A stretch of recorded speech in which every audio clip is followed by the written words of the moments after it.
Hello guys, welcome to Pika Fiction. So in this video, we will see what if Ash became the Orange Island champion and Lorelei and Professor Ivy fell in love with him. If you enjoy these kinds of stories, don't forget to show us some love by hitting the like button and subscribing to the channel. Your support means the world to us. Now, let's start the story. Chapter 1, The Dragon Slayer. The air above the Pomelo Stadium didn't just smell of ozone and salt, it smelled of imminent violence. Ash Ketchum stood on the challenger's podium, the wind whipping his torn jacket against his ribs. He didn't flinch. He didn't smile. He simply watched the dust settling on the cratered battlefield, his eyes narrowed against the glare of the setting sun. Across the expanse, Drake, the undefeated supreme gym leader of the Orange Crew, looked less like a champion and more like a man realizing he was mortal. Drake's Dragonite, a beast of legendary stamina and power, hovered in the center of the arena. It was panting, a low, wheezing sound that the microphones barely picked up, but Ash heard clearly. The dragon had swept through entire teams before. It was a titan of the archipelago. But today, it looked small. Charizard, Ash said. The word wasn't a shout. It was a permission. Above them, circling like a shark in a bloody tide, the flame Pokémon banked. Charizard roared, a sound that vibrated in the chest cavities of the 10,000 spectators packed into the stands. He dived, not with the reckless abandon he had shown months ago, but with the terrifying precision of a guided missile. Dragonite, intercept with Dragon Rush. Drake yelled, desperation cracking his usually stoic voice. The orange dragon gathered its energy, a blue aura flaring to life around its scales. It shot upward to meet the descent, a collision course that promised mutual destruction. Ash didn't panic. He didn't even blink. He raised 2 fingers. Pivot. Charizard didn't strike. At the last microsecond, the fire lizard flared his wings, catching the updraft created by Dragonite's own energy. The massive dragon shot past him, striking nothing but air. The momentum left Dragonite exposed, its back turned to the sky. Seismic toss, Ash commanded. The tone was final. Charizard rolled in the air, gripping the Dragonite by its wings before the larger Pokémon could correct its course. Gravity became a weapon. They spun, a blurring wheel of orange and teal, screaming down toward the earth. The crowd gasped, a collective intake of breath that sucked the oxygen out of the stadium. Ash watched the descent, his heart rate steady. He could feel Charizard's exertion through the bond they shared, the burning lactic acid in the wings, the thrill of the hunt, the absolute trust in Ash's timing. Now. At the moment of impact, Charizard released and pulled up. Dragonite struck the earth with the force of a falling star. The shockwave cracked the protective glass of the lower viewing decks. Dust mushroomed into a towering pillar, obscuring the field. Silence followed, heavy, suffocating silence. The referee, a league official who had officiated hundreds of matches, hesitated. He squinted into the debris. Ash adjusted his hat, turning his back on the field before the dust had even cleared. Good work, partner. Charizard landed heavily beside him, snorting smoke, his tail flame burning a fierce, triumphant white-blue. The dust drifted away. Dragonite lay embedded in the rock, unconscious. Dragonite is unable to battle, the referee screamed, his voice breaking. The winner, and the new champion of the Orange League, is Ash Ketchum. The stadium erupted. It was a wall of noise, screams, cheers, the stomping of feet. Confetti cannons fired, filling the air with glittering paper. Ash didn't wave. He walked over to Drake, who was recalling his fallen ace with a trembling hand. The older man looked up, his eyes wide, as if seeing Ash for the first time. You. Drake swallowed hard. You dismantled me. That wasn't just power. You knew every move I was going to make before I made it. Ash extended a hand. You rely too much on their durability, Drake. You expect them to tank hits so you can overpower.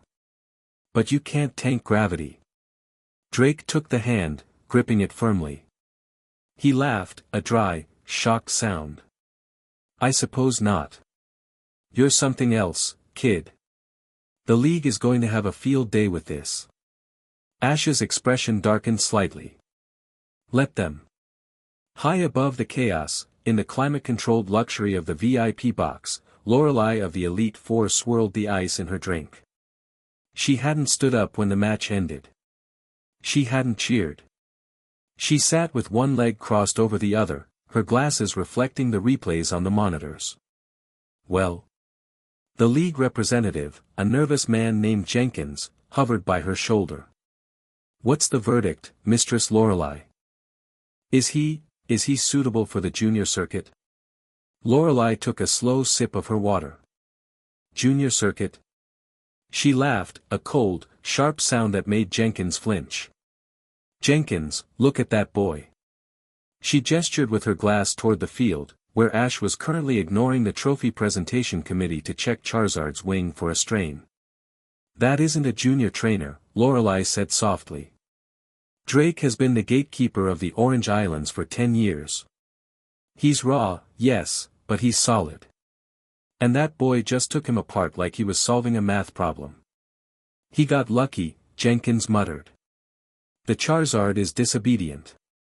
Everyone knows the reports from the Indigo Plateau, people change, Lorelei cut him off. Her eyes narrowed behind her lenses. She had felt it during the battle, a pressure in the air. Not psychic energy, not exactly. It was more primal. When the boy had issued that final command, the temperature in the box had dropped. She stood up, smoothing her pencil skirt. Cancel my flight back to Kanto. Mistress Lorelei. I'm staying, she said, walking toward the private elevator. I want to see what lies beneath that hat. The locker room was quiet, a stark contrast to the madness outside. Ash sat on the wooden bench, his shirt clinging to his back with sweat. Pikachu sat on his knee, nibbling on a restorative berry. We cut it close on that ice beam, Ash murmured, scratching the electric mouse behind the ears. Pikachu agreed, swallowing the fruit. The little rodent looked tired but satisfied. Ash leaned back, closing his eyes. He didn't feel the elation he thought he would. He felt heavy. Winning the Indigo League had been a dream, losing it had been a wake-up call. But this? This felt like a job. He had come here to prove that he wasn't a fluke, that he wasn't just a kid who got by on friendship and luck. He had trained until his hands blistered and his Pokémon were a unified tactical unit. He had won. So why did the air still feel so tense? The hairs on his arms stood up. It wasn't static electricity. You can come out, Ash said to the empty room. I know you're there.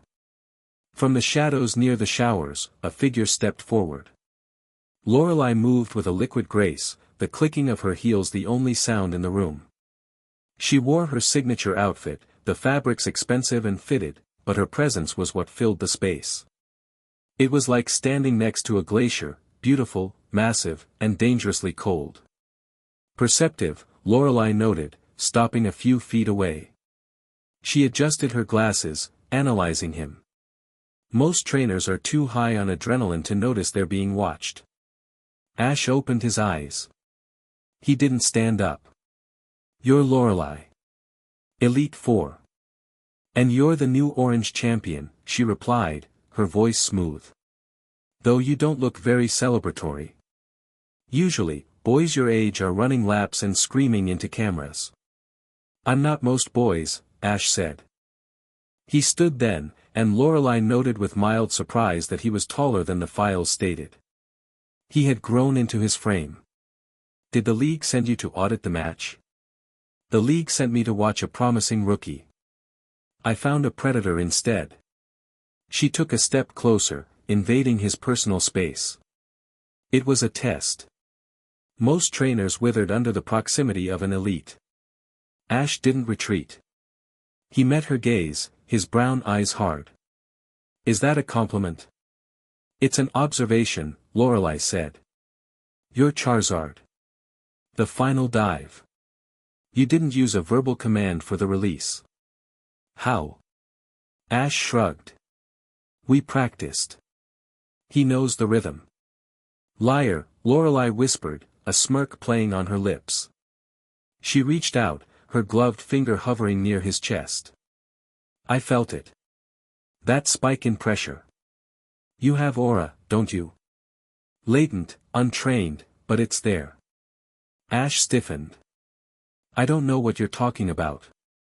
Play dumb if you like. It's charming. She dropped her hand. You have potential, Ash Ketchum. Real potential. Not the to train hard and win badges kind. The kind that shapes the world, or breaks it. Ash was about to retort when the building groaned. It wasn't a settling of foundations. It was a deep, resonant vibration that came from the earth itself. The lights flickered.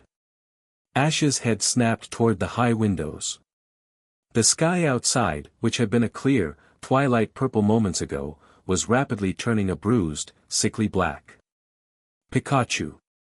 Ash barked. Pikachu was already on his shoulder, cheeks sparking. Pie! What is that? Lorelei asked, her playful demeanor vanishing instantly. She moved to the window. A storm, Ash said, grabbing his backpack. But not a normal one. He closed his eyes for a second, focusing. The sensation was like a needle in his brain, a sharp, high-pitched scream of distress. It wasn't human. It was vast, ancient, and terrified. Fire. The fire is going out. Ash gasped, stumbling back. Ash? Lorelei turned, concern flashing across her face. Someone. Ash gritted his teeth, grabbing his hat and jamming it onto his head. Someone just hurt Molters. Lorelei stared at him.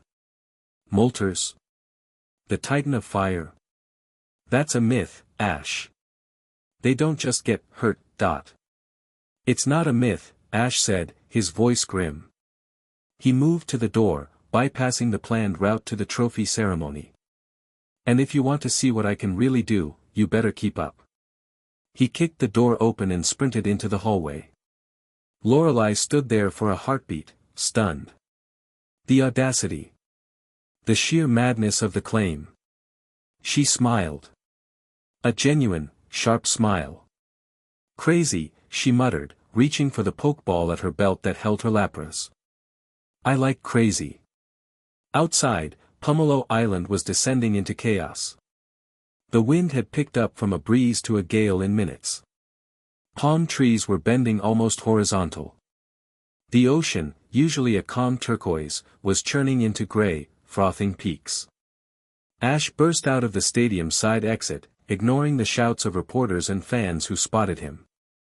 He vaulted a security railing and landed on the beach, his boots sinking into the wet sand. Lapras, let's go, he yelled, throwing a pokeball. His Lapras materialized in the surf, singing a confused note as the choppy waves hit her. We have to get to the fire shrine, Ash told her, wading into the water. Shamuti isn't far, but the currents are all wrong. Going somewhere? Ash looked back. Lorelei was standing on the pier, her hair whipping in the wind. She tossed a ultra ball into the water. A cloister appeared, its shell spiked and formidable. You can't handle a sea this rough on a transport Lapras, Lorelei shouted over the wind. You need an icebreaker. Ash looked at the sea. She was right. The waves were 10 feet high and rising. His Lapras was strong, but she was young. Lorelei's Pokémon were masters of the ocean. Why are you helping me? Ash yelled back. Because if you're right, and a legendary is in trouble, the league will debate it for 3 weeks before sending a scout, Lorelei shouted, stepping onto her own Lapras which surfaced with the grace of a queen. And I'm bored of debates. Ash grinned. It was a feral, dangerous look. Keep up then, Elite Four. He recalled his Lapras and released Squirtle and Charizard. Charizard, fly low, keep watch for turbulence. Squirtle, help me navigate the swells. Lorelei watched him coordinate. He wasn't asking for help, he was deploying assets. They launched into the storm. The journey was a nightmare. The ocean seemed to be fighting them personally. Waves crashed over them, freezing cold and heavy as concrete. Ash rode on the back of Lorelei's Lapras, a concession he had made only to save time. He stood near the neck of the sea creature, scanning the horizon with a pair of binoculars he'd pulled from his bag. "Anything?" Lorelei asked. She was steering with subtle hand movements, her face wet with spray but her composure unbreakable. "The pressure is dropping too fast," Ash said, lowering the glasses. "Look at the clouds." Lorelei looked up. The clouds weren't just swirling, they were forming an unnatural vortex directly over where the island of fire should be. Flashes of lightning, purple and red, illuminated the dark mass. "That's not weather," Lorelei admitted, a chill running down her spine that had nothing to do with her ice-type affinity. "That's energy discharge." "Something is draining the area," Ash said. He turned to her, his eyes glowing faintly blue in the gloom. "Lorelei, listen to me. Whatever is out there, it's not a Pokemon battle. It feels mechanical." "Mechanical?" "Like a machine trying to eat a soul," Ash said, the strange metaphor landing with disturbing weight. Suddenly, Charizard roared from above. He banked hard left, dodging a bolt of black lightning that erupted from the clouds.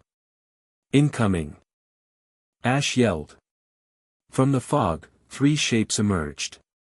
They were sleek, black speedboats, skipping over the waves with impossible speed. They bore no markings, no flags. On the prow of the lead boat, a heavy cannon swiveled, tracking them. "Pirates!" Lorelei hissed. "In my waters?" "Worse," Ash said. "Mercenaries." A loudspeaker crackled from the lead boat, cutting through the wind. "Identify. You are entering a restricted military zone under the jurisdiction of the Iron Sovereignty. Turn back or be neutralized." "Iron Sovereignty?" Lorelei frowned. "I've never heard of them. And I know every criminal syndicate from Kanto to Sinnoh." "They aren't criminals," Ash said, his hand going to his belt. "They sound like believers." "Believers in what?" "In killing gods," Ash replied. "Pikachu, get ready." The cannon on the lead boat fired. It wasn't a shell, it was a net of electrified energy, expanding rapidly to envelop Lorelei's Lapras. "Cloister, protect." Lorelei commanded instantly. Her cloister surged from the water, a barrier of green light shimmering into existence. The energy net hit the shield and sizzled, dissipating into sparks. "They attacked an Elite Four," Lorelei said, her voice dropping an octave. The air around her began to crystallize. Frost spread across the deck of the Lapras. "Big mistake. Don't kill them," Ash warned. "We need to know what they know." "I'll try to leave them enough teeth to talk," Lorelei replied. "Dugong, Jinx, front and center." 2 more balls flashed. Her team assembled in the raging sea. "Ash, handle the air support." "I'll clear the water." Ash nodded.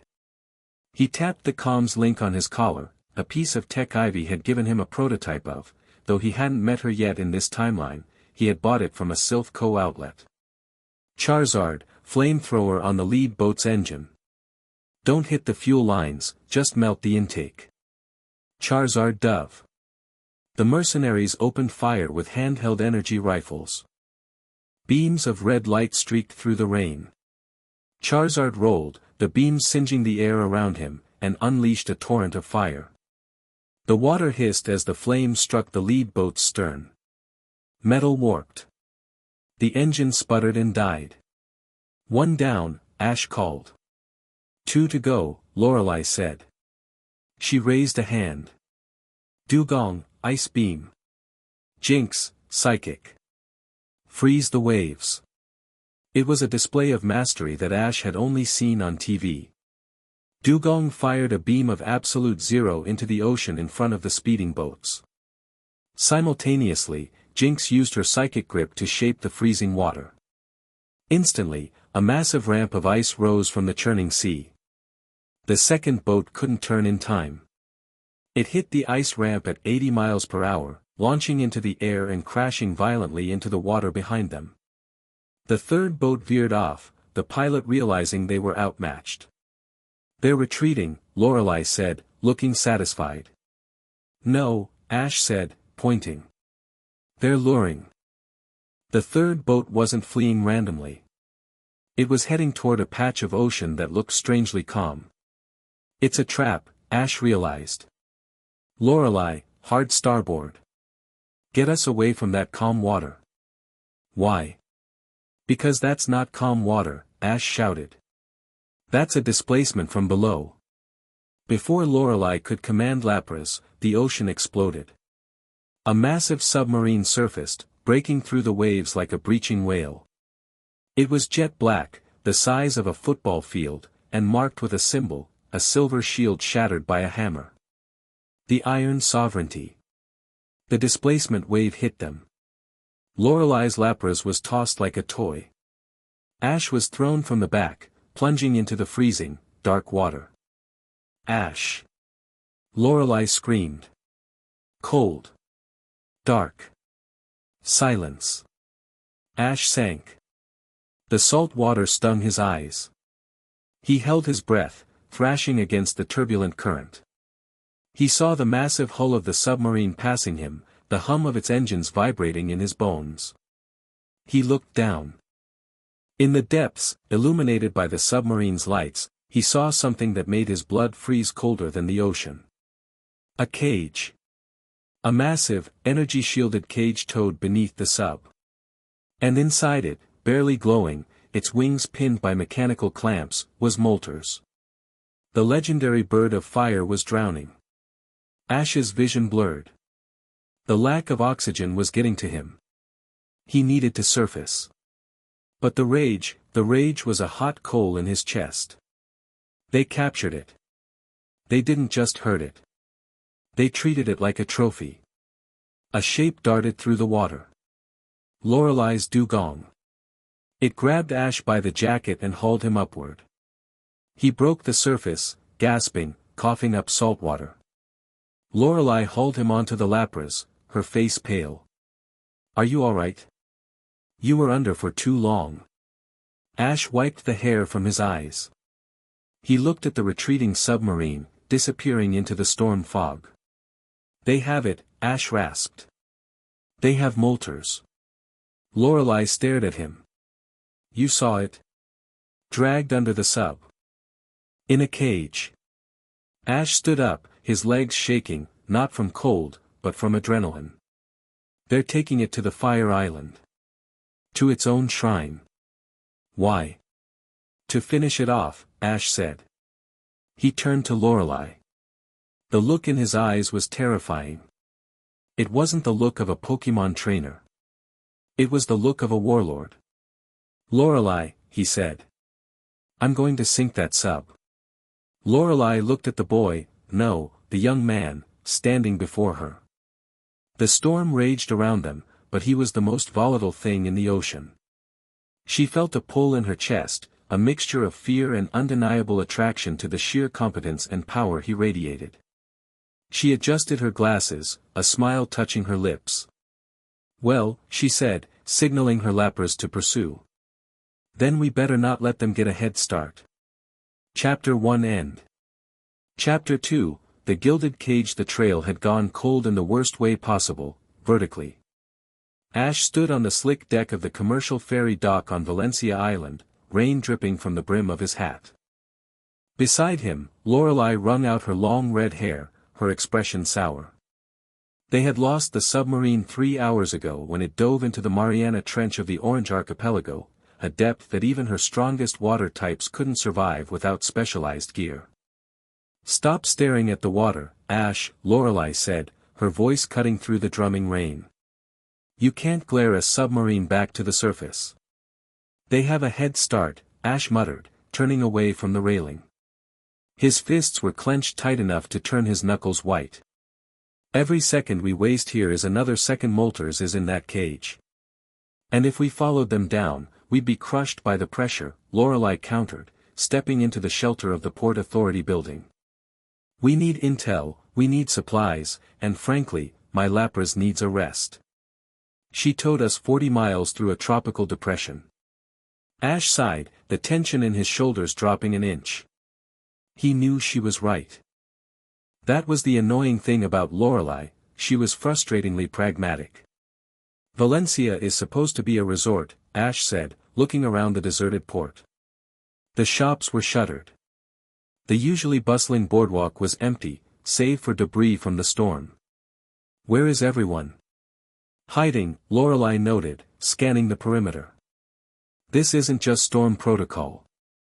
Look at the windows. Ash looked. The shutters weren't just closed, they were reinforced. Heavy furniture was piled against glass doors. They're scared, Ash said. He reached for his belt, his hand hovering over Pikachu's Pokeball. The electric mouse was currently resting inside, recovering from the ocean exposure. This feels like a siege. My contact here is the regional professor, Ash continued, pulling a folded map from his soaked pocket. Professor Ivy. I was supposed to deliver this GS ball to her before everything happened. He patted the pouch at his hip where the golden and silver ball sat. It felt heavy, heavier than a metal ball should. Ivy, Lorelei mused. I've read her papers on regional variants. Brilliant woman. Reclusive. If anyone knows what's happening to the ecosystem, it's her. Let's go, Ash said, stepping out into the rain. The trek to the laboratory took them through the jungle interior of the island. The foliage was dense, the air thick with humidity and the smell of wet earth. But something was wrong with the wildlife. Usually, a jungle like this would be a cacophony of bug Pokemon, bird calls, and rustling brush. Today, it was dead silent. No Pidgeys, Ash whispered, crouching to examine a set of tracks in the mud. No Butterfree. The forest is empty. They've fled, Lorelei said, standing guard while he worked. Animals know when a predator is too big to fight. They clear out. Ash touched the mud. Boot prints. Military tread. Not local police. These are deep. Heavy gear. He looked up, his eyes locking onto a plume of black smoke rising above the canopy a mile away. The lab, he said. He didn't wait for a response. He bolted. Lorelei cursed softly and sprinted after him. For a teenager, he moved with terrifying speed, vaulting roots and ducking vines with an efficiency that spoke of a life lived outdoors. They crested the ridge overlooking Professor Ivy's compound. It was a sprawling facility, a main house, several large greenhouses, and a private beach cove. It was currently a war zone. 3 black SUVs, matching the aesthetic of the naval unit they had fought earlier, were parked at the perimeter. Men in tactical armor were taking cover behind the vehicles, firing suppression rounds at the main building. The building was firing back. A turret mounted on the roof, clearly a retrofit, spit pulses of energy. Near the front door, a massive Gyarados was coiled, roaring and keeping the soldiers at bay with hydro pumps. She's fighting back, Ash said, a grin touching his lips. She's pinned down, Lorelei corrected. Those soldiers are setting up a breach charge on the east wall. See them? Ash followed her gaze. 2 soldiers were drilling into the masonry. Not on my watch, Ash said. He grabbed a Pokeball. Charizard, let's clear the air. He threw the ball high. The flash of white light released the dragon, who roared a challenge that shook the rain from the trees. Flamethrower, sweep the line. Don't hit the house. Charizard swooped down, a stream of fire turning the wet ground into a wall of steam. The soldiers shouted, scrambling back as the heat scorched the paint on their SUVs. Lorelei, flank left. Ash ordered, sliding down the muddy embankment. "I'll take the front." Lorelei didn't even argue about him giving orders. She released her jinx. "Psychic, disable their weapons." Ash hit the ground running. A soldier popped up from behind a hood, aiming a rifle. Ash didn't break stride.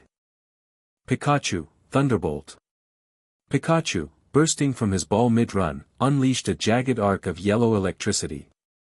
It hit the soldier's rifle, shorting out the battery pack. The man dropped the weapon with a yelp. Ash closed the distance. He tackled the soldier, using his momentum to drive a knee into the man's solar plexus. The armor absorbed some of it, but the man folded, wheezing. Ash stripped the comms unit from the soldier's helmet and tossed it aside. "Clear out." Ash yelled at the remaining squad. "Or the dragon comes back for a second pass." The soldiers looked at the massive Charizard circling overhead, then at the Ice Master Lorelei freezing their tires, and finally at the wild-eyed boy who had just taken down their point man with his bare hands. They made a tactical choice. They popped smoke grenades and retreated into the jungle, abandoning the vehicles. Ash didn't pursue. He stood amidst the swirling gray smoke, chest heaving, listening. "Clear," he said. The heavy steel door of the lab hissed and unlocked. It swung open. Standing there was a woman who looked nothing like the academic portraits Ash had seen. Professor Ivy wore a lab coat, but the sleeves were rolled up to reveal toned, grease-stained arms. She held a modified energy rifle in one hand and a tablet in the other. Her purple hair was tied back in a messy bun, strands escaping to frame a face that was fierce, exhausted, and strikingly beautiful. She looked from Ash to Lorelei, her eyes narrowing. "You're not Sovereignty," she stated, lowering the rifle slightly. "Ash Ketchum," Ash said, stepping forward. "League champion. This is Lorelei." Ivy's eyebrows shot up. "The Elite Four. And the kid who just broke the Orange League records." She let out a breath, slumping slightly against the doorframe. "Well. You have impeccable timing. I was down to my last heat sink on the turret." "Nice setup," Ash said, nodding at the roof. "Necessity is the mother of invention," Ivy said dryly. "And being hunted by a paramilitary cult is a great motivator. Get inside. They'll be back with air support." The interior of the lab was a chaotic mix of high-tech biology equipment and a bunker. Monitors displayed maps of the archipelago, seismic readings, and biological scans. Ivy holstered her weapon and walked to a central table, sweeping a pile of schematics onto the floor to make room. "Coffee?" she asked. "It's 3 hours old and tastes like motor oil." "I'm fine," Lorelei said, looking around with a critical eye. "You've been under siege for how long?" 2 days, Ivy said, pouring herself a mug. She took a long drink, wincing. "They want my data. Specifically, my research on the adaptability of legendary physiologies." "They have molters," Ash said abruptly. Ivy froze, the mug halfway to her mouth. She looked at Ash, her violet eyes widening. "Confirm that." "We saw it," Ash said, his voice hard. "They had it in a cage towed by a sub. It looked dim. Dying." Ivy slammed the mug down, coffee splashing onto the table. "Those idiots. They don't understand what they're doing. If they destabilize the elemental triad, the oceanic currents will collapse. We're talking global weather events. Ice ages in the tropics. Firestorms in the tundra. We saw that too," Lorelei said. "Snow in the desert." Ivy paced the room, her energy frantic. "The Iron Sovereignty. That's what they call themselves. Led by a man named Kalen. He used to be a gym leader in Sinnoh before his city was leveled by a rampaging Giratina. Now he thinks all legendaries are mistakes that need to be corrected." Ash watched her. She was brilliant, clearly, but she was vibrating with stress. "Professor," Ash said, his voice calm and grounding. Ivy stopped pacing and looked at him. We need to find them, Ash said. The sub went deep. We lost the trail. Ivy looked at him for a long moment. She seemed to be measuring him, not his badges, but his resolve. She walked over to him, standing close. She smelled of ozone and antiseptic soap. You're the one who beat Drake, she murmured. I watched the feed. You fight like you're personally offended by the concept of defeat. I don't like losing, Ash admitted. Good, Ivy said. Because we're going to need that. She turned to a large covered object in the corner of the room. She pulled the tarp off. It was a submersible drone, shaped like a mantine. I can't track the sub, Ivy said. Their stealth tech is military grade. But I can track the radiation signature of a dying star. Molters? Lorelei asked. Molters, Ivy confirmed. When a legendary is under duress, it bleeds energy. Pure, chaotic aura. My sensors are picking up a faint trail leading south-southeast. Shamuti, Ash said. Near it, Ivy corrected. Fire Island. The volcano. Ash reached into his pouch and pulled out the GS ball. Professor Oak wanted me to give you this. He thought it might help with your research. Ivy took the gold and silver ball. As soon as her fingers touched it, the ball pulsed. A ring of blue light expanded from the center clasp, humming with a harmonic resonance. The monitors in the room flickered. Whoa, Ivy breathed, staring at the object. This isn't just a pokeball. This is a containment unit. And it's reacting to the ambient energy shifts. She looked up at Ash, her eyes gleaming with scientific fervor. Where did you get this? Long story, Ash said. Does it help us? It might, Ivy said, walking over to a scanner. If I can reverse the frequency this thing is emitting, I might be able to create a jammer. The Sovereignty uses suppression fields to weaken the legendaries. If we can disrupt their field, we can set Molters free, Ash finished. Exactly. Ivy typed furiously on her keyboard. But I need time. And I need a ride. My boat was scuttled in the first attack.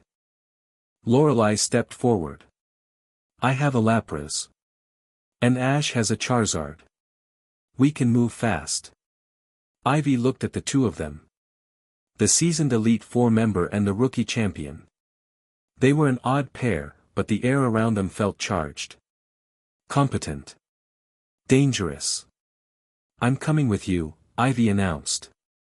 She grabbed a backpack and started shoving hard drives and equipment into it. It's going to be dangerous, Ash warned. Ivy stopped. She picked up her rifle, checked the charge, and slung it over her shoulder. She gave Ash a sharp, jagged grin.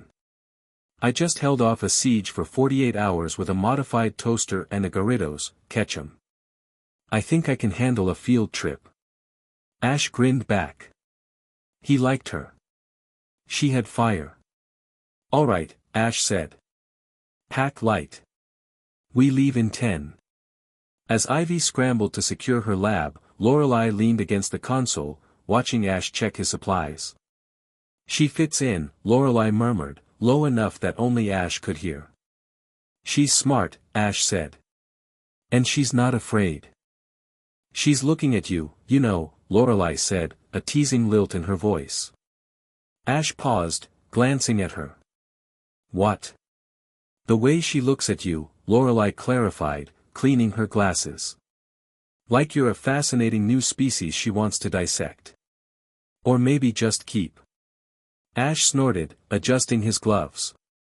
We have a job to do, Lorelei. We do, she agreed.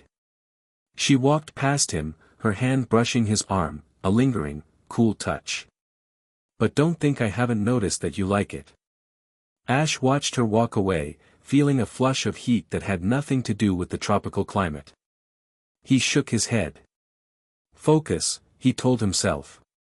Ready. Ivy announced, hoisting her pack.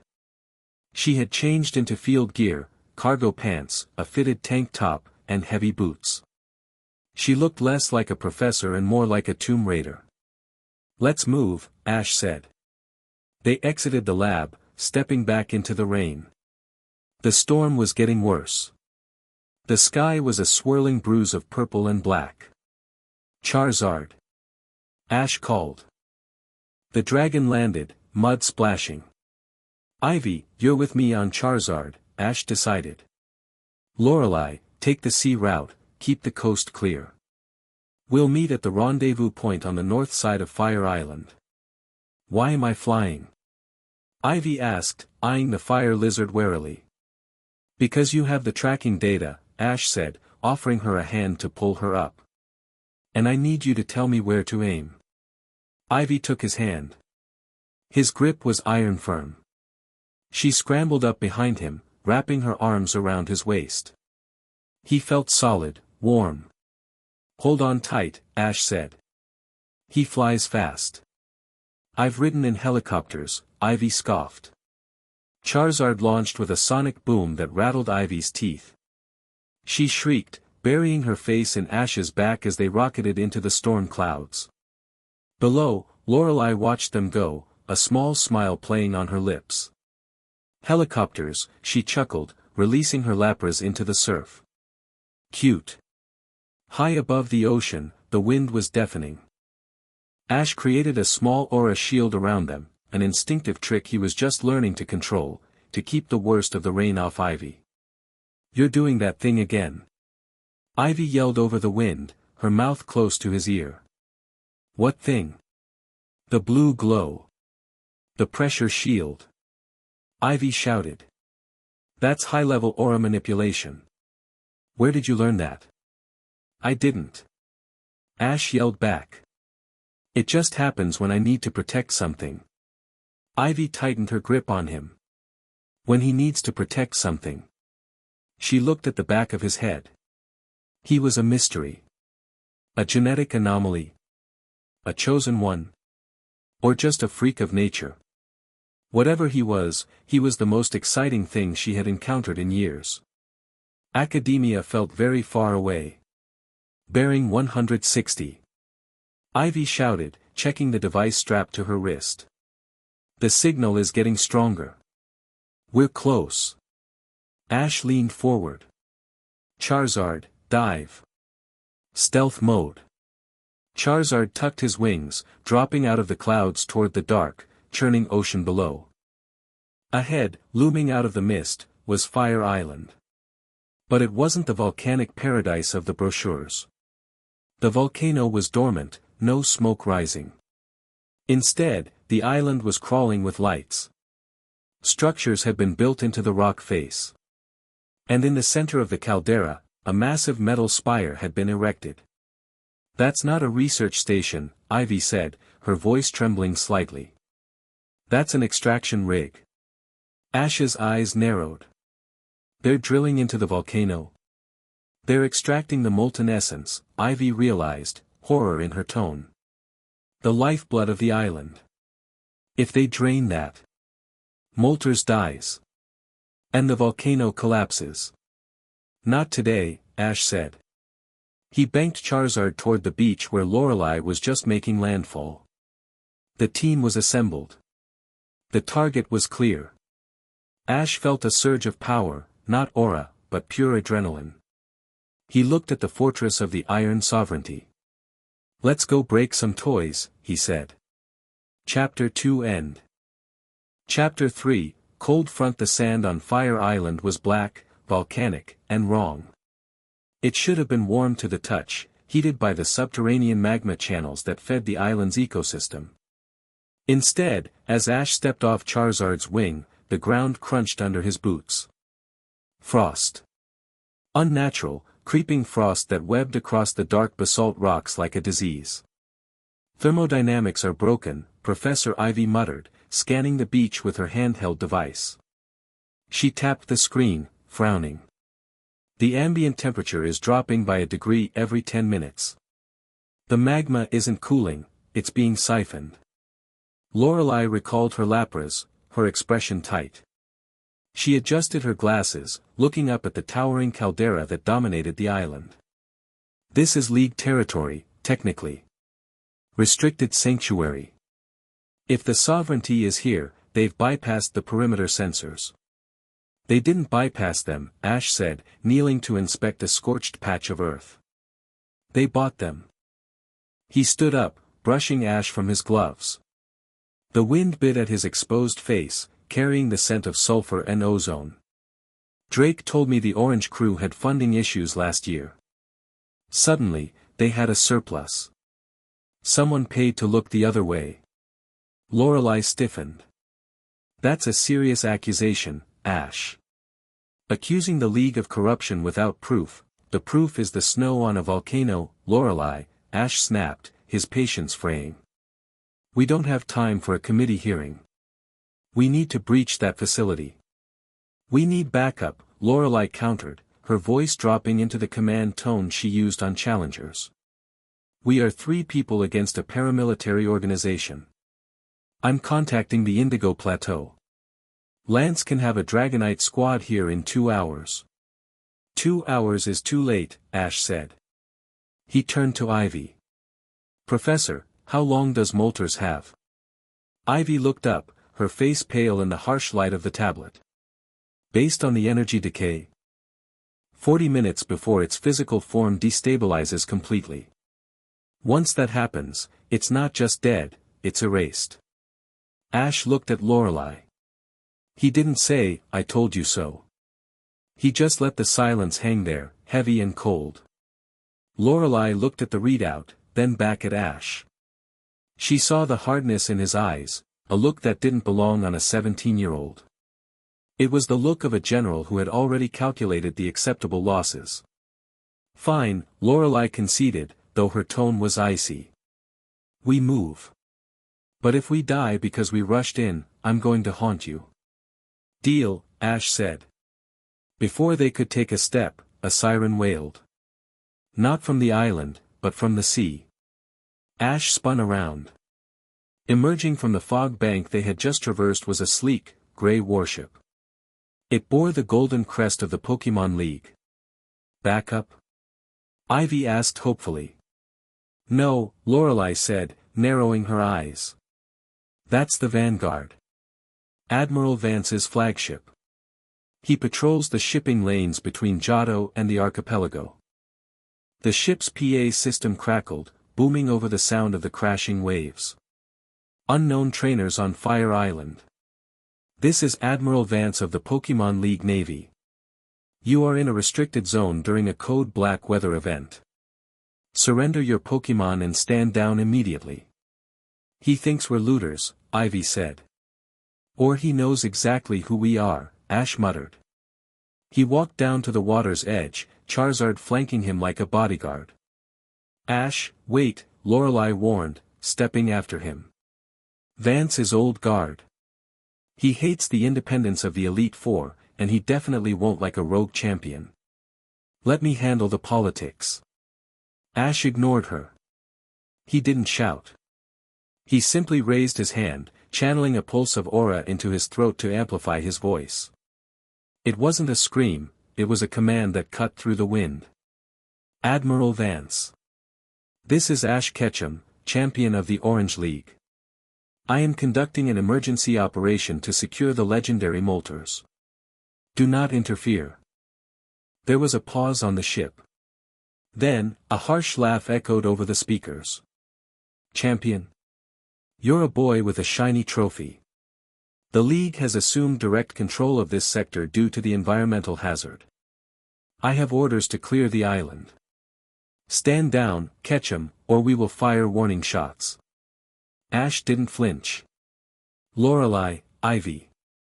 Get behind me. Ash, he's a League admiral, Lorelei hissed, grabbing his arm. You can't fight the Navy. That's treason. Ash looked at her hand on his arm, then up at her eyes. He's stalling. Look at the ship, Lorelei. They aren't preparing landing craft. They're charging their main batteries. He's not here to arrest us. Lorelei looked. Ash was right. The cannons on the vanguard were swiveling, locking onto their coordinates. The realization hit her like a physical blow. The corruption wasn't just local. It was deep. "They're scrubbing the site," she whispered. "Get back," Ash said, shaking her off gently. "Fire," the admiral's voice boomed. 3 massive shells erupted from the vanguard's cannons. Ash didn't move. He didn't reach for a pokeball. He stepped forward, his eyes glowing a fierce, luminous blue. Pikachu, Thunder Armor. Charizard, Heat Wave. Combine. It was a move born of improvisation, something Ash had toyed with during the frantic nights of training before the Drake match. Pikachu leaped onto Charizard's back, electricity arcing wildly. Charizard roared, unleashing a wave of superheated air while Pikachu discharged a massive bolt of lightning into the fire. The elements fused. A wall of electrified plasma surged forward, colliding with the incoming shells mid-air. Boom! The explosion was deafening. Smoke and shrapnel rained down into the surf, sizzling. On the bridge of the Vanguard, Admiral Vance dropped his coffee mug. He stared at the screen, where the boy and his lizard were standing unharmed behind a dissipating cloud of smoke. Did he just shoot down artillery with a rat? The helmsman asked, voice trembling. Back on the beach, Ash lowered his hand. He was breathing hard, the aura exertion taking a toll, but he stood tall. "Ivy, can you jam their targeting systems?" Ash asked, not looking back. Yes," Ivy stammered, shaking off her shock. She pulled out the GS ball and her tablet. The interference formed the GS ball. "I can amplify it. Give me 30 seconds. "You have 10, Ash said. "They're reloading," Lorelei said, her shock replaced by a cold fury. She stepped up beside Ash, her pokeballs in hand. "Vance just fired on an Elite Four member. He's done." "No," Ash said, pointing to the sky. "Look." Above the Vanguard, the clouds parted. But it wasn't sunlight that broke through. It was a dropship. Black, angular, and silent. The Iron Sovereignty. "They used the League ship to flush us out," Ash realized. "Or the Admiral is working with them." The dropship didn't attack Ash. It attacked the Vanguard. A beam of concentrated energy, purple and silent, lanced down from the black craft. It sliced through the Vanguard's hull like a hot knife through butter. The massive naval destroyer groaned, metal screaming as it was sheared in half. "My God," Ivy breathed. "They're sinking it," Lorelei gasped. "The crew. Saving them comes later," Ash said, his voice hard. "Here comes the welcome wagon." From the dropship, a dozen winged figures dived. They weren't Pokemon. They were men in powered flight suits, modeled after Skarmory wings. They carried energy lances. "Defensive positions." Ash ordered. Lorelei moved instantly. "Cloister, Icicle Spear. Jinx, Psychic Barrier." Ivy dropped to one knee behind a rock, her rifle shouldered. She calibrated her scope. "These suits have a localized shielding unit on the chest. Aim for the center." "Got it," Ash said. Charizard, Aerial Combat. Charizard launched himself into the sky, meeting the descending squadron head-on. The battle was chaotic. The Sovereignty soldiers were disciplined, flying in tight formations. They fired coordinated bursts of energy that chipped away at Jinx's psychic barrier. "They know how to fight trainers." Lorelei shouted, commanding her cloister to unleash a barrage of ice shards. "They're targeting the trainers, not the Pokemon." A lance blast struck the rock next to Ash's head, showering him with stone fragments. "Cowards," Ash spat. He didn't retreat. He grabbed a pokeball. Snorlax, Body Slam. He threw the ball high. The massive Pokemon materialized in the air above a low-flying soldier. Gravity took over. Snorlax crashed down, pinning the soldier to the sand with a crater-forming impact. Bulbasaur, Vine Whip. Bind them. Ash was a conductor of violence. He moved constantly, dodging fire, shouting commands that his Pokémon obeyed with supernatural reaction times. Ivy fired. Her shot took a soldier in the chest unit. The suit sparked, and the man plummeted into the surf. Shield frequency analyzed, she shouted. Use electricity. Pikachu. Ash yelled. Pikachu didn't need the rest of the sentence. He scrambled up a rock and unleashed a thunderbolt that chained between 3 of the flying soldiers. Their suits shorted out, and they dropped from the sky like stones. Lorelei watched Ash out of the corner of her eye while directing her jinx. He was magnificent. There was no hesitation. No fear. He fought with a brutal efficiency that was mesmerizing. He wasn't just giving orders, he was part of the fight, throwing sand in a soldier's visor, tackling another who tried to flank Ivy. He's not a child, Lorelei thought, freezing a soldier in a block of ice. He's a warrior. The leader of the squad, a man with red markings on his armor, landed heavily in front of Ash. He wielded a vibroblade.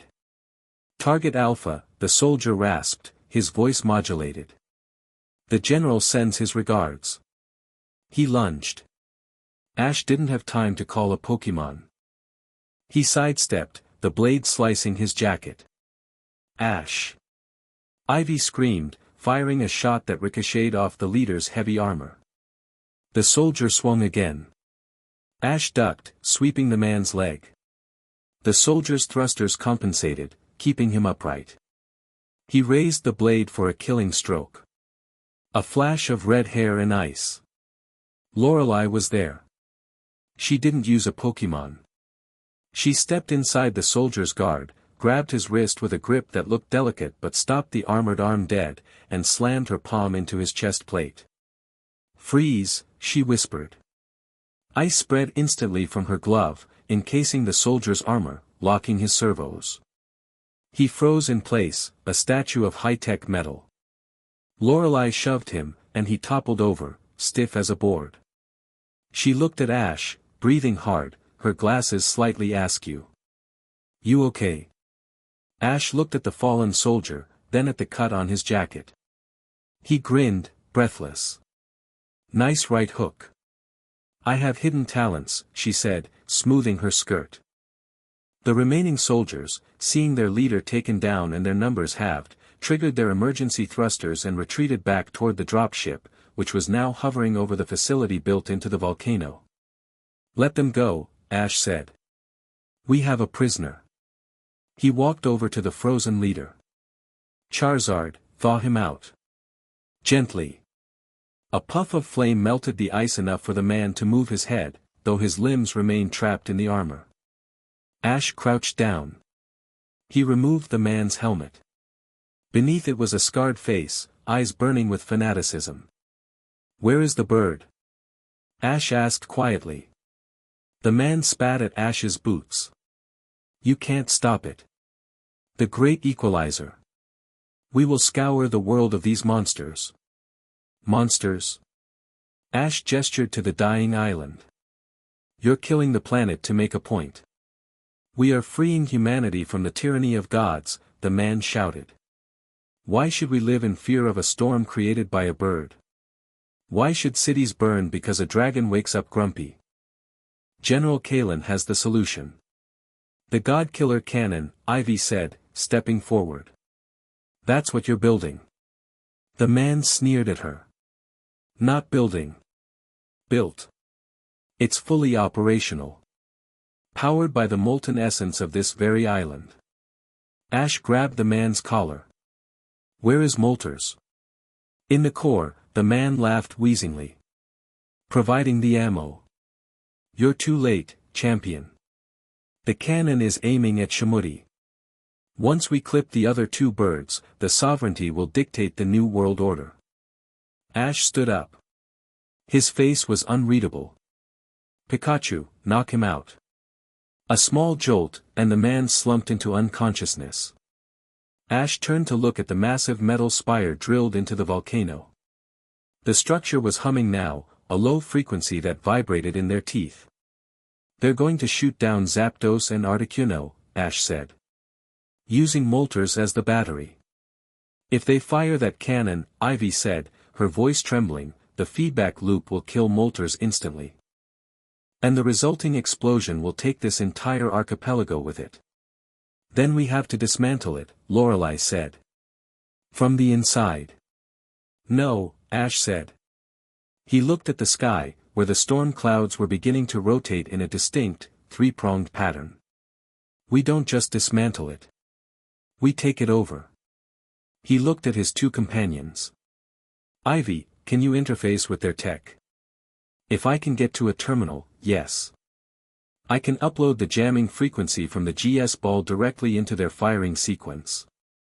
"Lorelei, can you hold a defensive line against an army?" Lorelei smirked, patting her hip where her pokeballs rested. "Ash, I held off the entire Kanto region's challengers for 3 years. An army is just a warm-up." "Good," Ash said. He adjusted his hat. The shadow covered his eyes, but the determination radiated off him like heat. "I'm going to get Moltres," Ash said. "And then I'm going to introduce General Kalen to a real god." The infiltration plan was simple, reckless, and entirely Ash. They didn't sneak in the back. They walked in the front door. Or rather, Charizard blew the front door off its hinges with a fire blast. The facility entrance was a cavernous docking bay cut into the rock. Sirens blared immediately. Sovereignty guards flooded the catwalks. "Go!" Ash yelled. Lorelei unleashed chaos.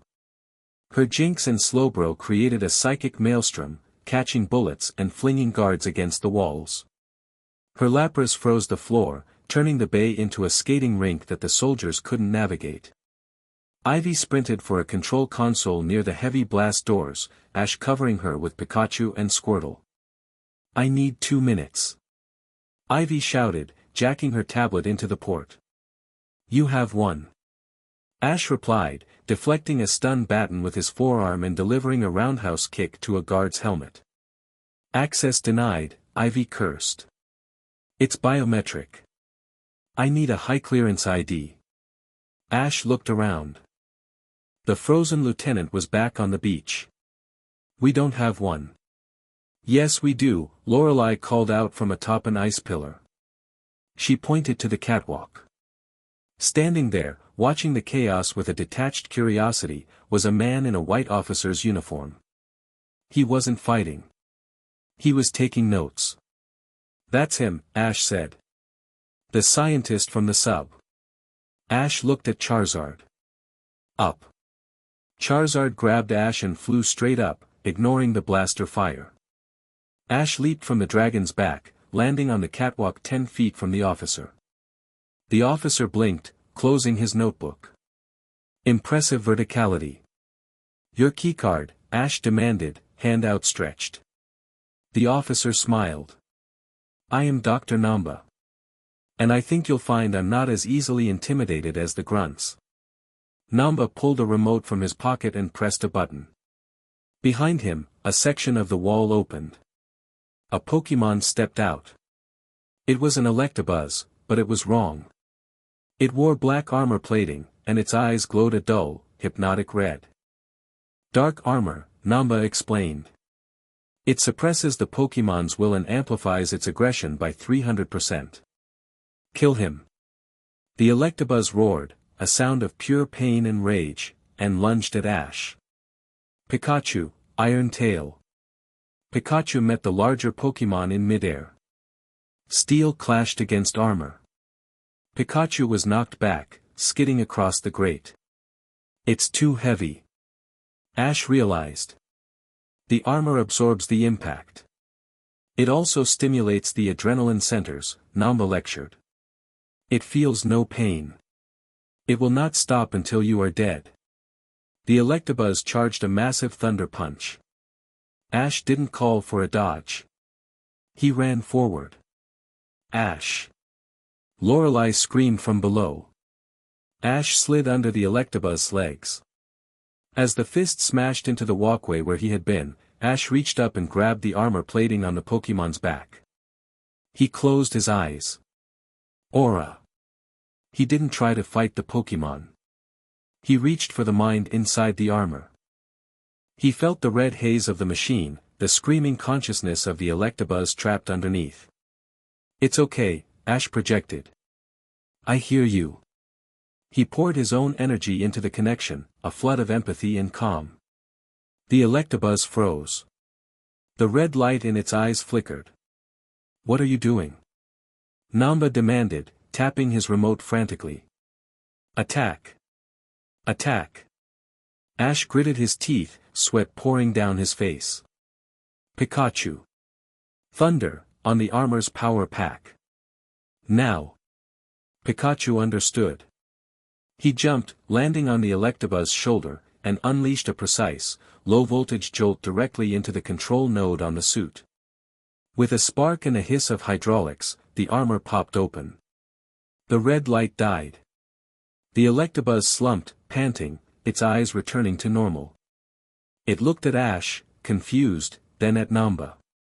Confusion turned to rage. Namba backed away. Now, hold on. The Electabuzz didn't hold on. It unleashed a thunderbolt that sent Namba flying into a stack of crates. The doctor twitched and went still. Ash knelt by the Electabuzz. You're free. Get out of here. The Pokémon nodded, gave a grunt of thanks, and fled.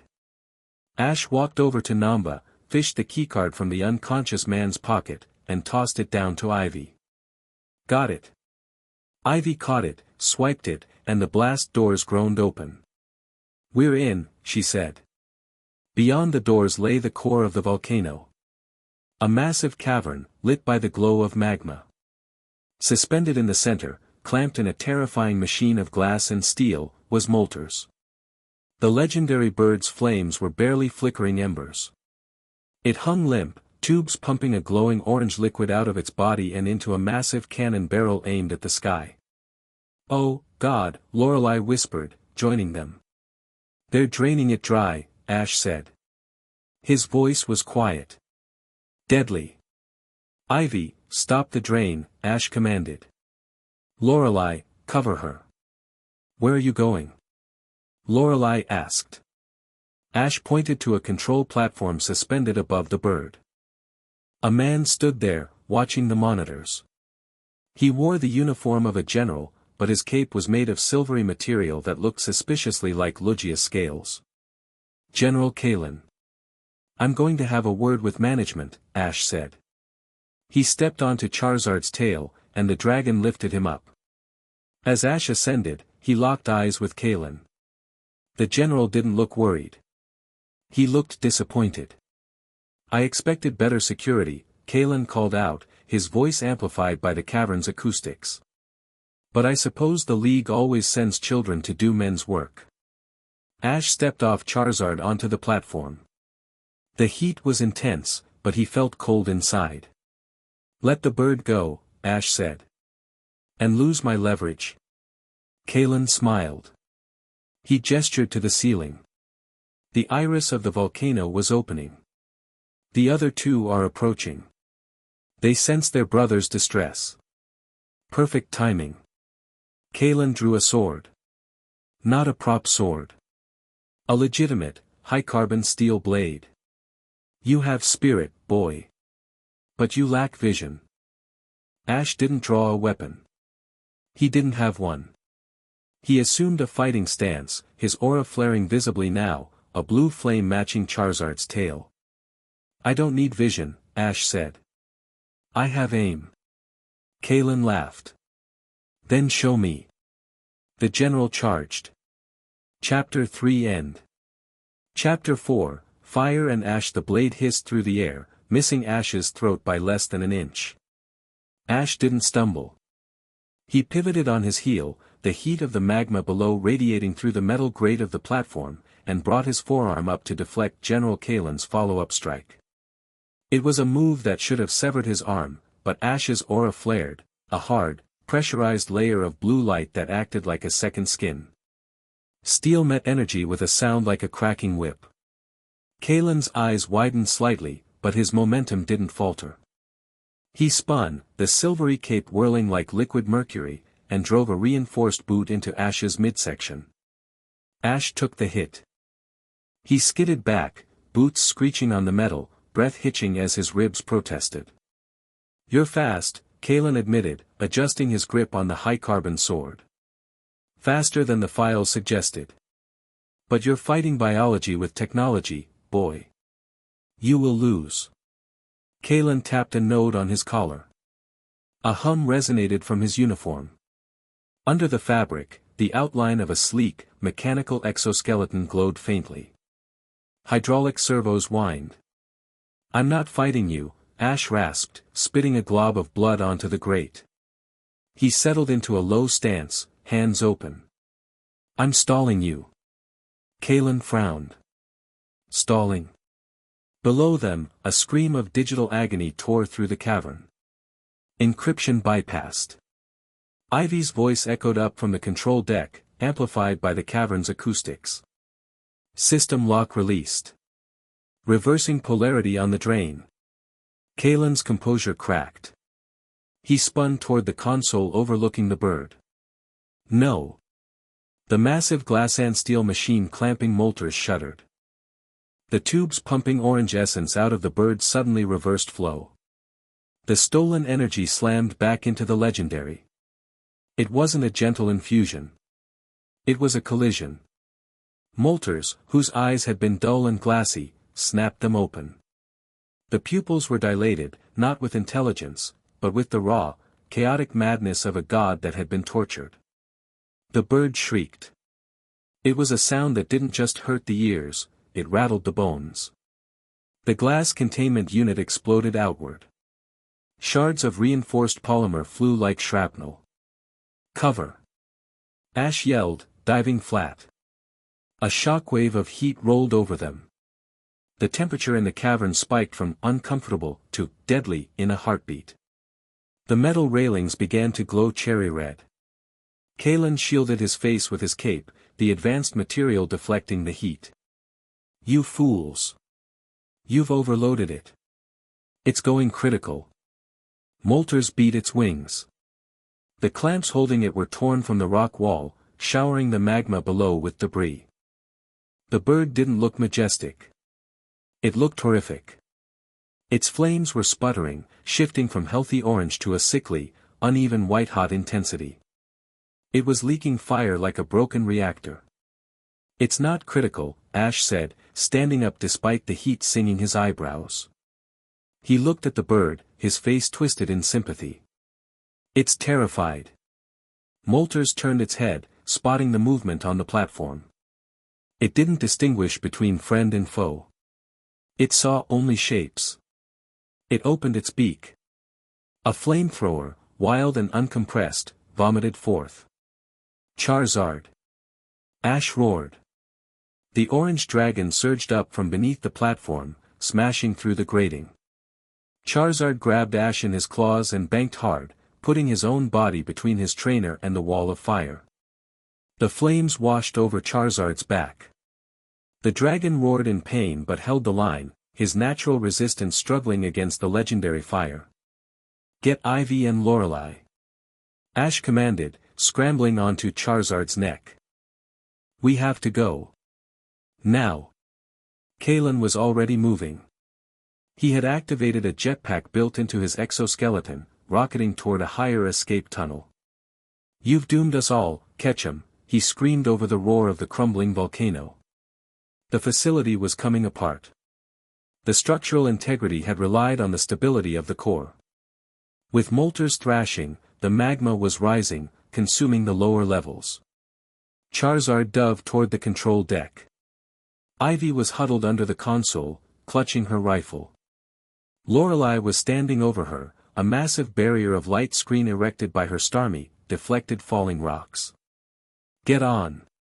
Ash yelled, extending his hand. Lorelei grabbed Ivy by the vest and hauled her up.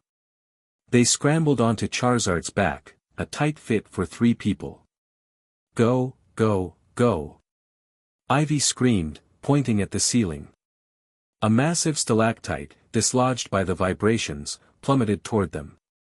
Charizard rolled, the rock missing his wing by inches, and shot toward the exit tunnel. Behind them, Moltres let out another shriek. The bird didn't fly out. It slammed itself against the walls of the cavern, bringing the roof down. It's buried itself. Lorelei shouted, looking back as they burst out of the volcano's mouth into the stormy sky. No, Ash said, looking at the collapsing mountain. It's digging out. The escape was short-lived. They had barely cleared the caldera when the side of the volcano blew out.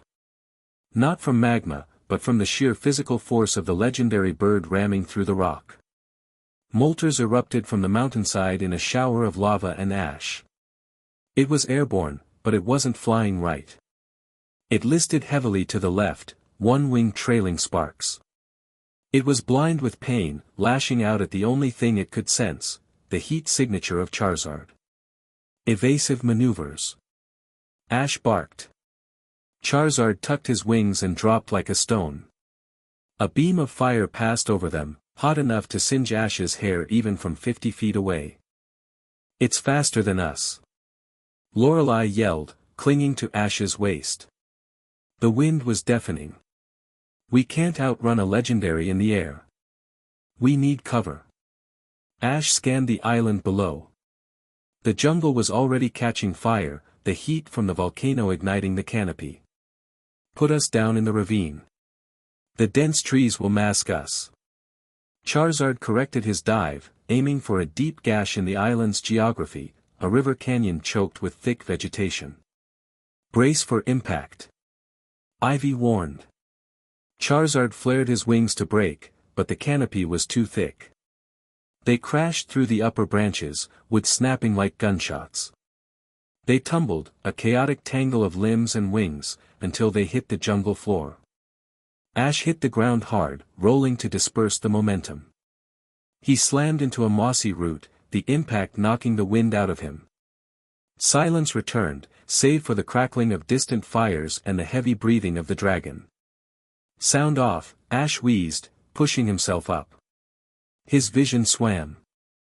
Here, Lorelei's voice came from the left. She was untangling herself from a fern, looking disheveled but whole. Bruised. Dignity shattered. I'm fine. Ivy. Over here. The professor was kneeling by Charizard. He took the brunt of the fall. Wing membrane is torn, but the bone looks intact. Ash crawled over to his partner. Charizard was growling low in his throat, trying to rise. Stay down, buddy, Ash whispered, placing a hand on the dragon's snout. He closed his eyes, pushing a wave of soothing aura into the Pokémon. You did good. Rest now. He recalled Charizard into his ball. The red beam vanished, leaving the three humans alone in the darkening jungle. The sky above the canopy was glowing a hellish orange. Ash began to fall like snow, gray, flaky, and hot. We have to move, Ash said, trying to stand. A sharp pain shot through his side, forcing a hiss through his teeth. He stumbled. Lorelei was there instantly, her arm around him. Easy, champion. You're not invincible. Kalen clipped me, Ash admitted, clutching his side. His hand came away wet with blood. Deeper than I thought. Ivy moved in, her eyes clinical. She pulled his hand away. The cut was nasty, a 4-inch gash just above the hip bone. Not fatal, but bleeding freely. We need a secure location, Ivy said, her voice steady. The smoke is getting thicker. If we stay here, we suffocate. If we move into the open, the bird gets us. There's a cave system near the river, Ash said, pointing vaguely north. I saw it on the descent. It should be shielded from the heat scans. Lead the way, Lorelei said. But lean on me. The trek was a nightmare. The jungle, usually a vibrant ecosystem, had turned into a suffocating oven. The air was thick with smoke and the smell of sulfur. Every shadow looked like a soldier, every rustle of leaves sounded like the approach of the mad god. They found the cave 20 minutes later, a small recess behind a waterfall that had mostly dried up due to the heat. It was damp, cool, and hidden. Ash collapsed against the cave wall, sliding down until he hit the dirt. The adrenaline was fading, leaving behind a cold, shaking exhaustion. Ivy wasted no time. She shrugged off her pack and pulled out a first aid kit. It was military grade, another hint that Professor Ivy was more than she appeared. "Shirt off," she ordered. Ash grunted, peeling the ruined fabric away. His torso was a map of scars, burns from training Charizard, scratches from wild encounters, bruises from the day's fighting. Lorelei stood at the cave entrance, her Jinx beside her acting as a sentry. She watched Ivy work, her expression unreadable. "This is going to hurt," Ivy said, threading a curved needle. "I don't have anesthetic." "Do it," Ash said, staring at the cave ceiling. Ivy began to stitch. The needle pierced the skin.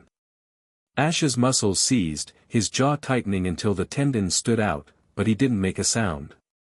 He didn't cry out. He just breathed, slow and rhythmic. Ivy paused for a second, glancing at his face. She had treated field researchers, soldiers, and trainers. Most grown men would be screaming.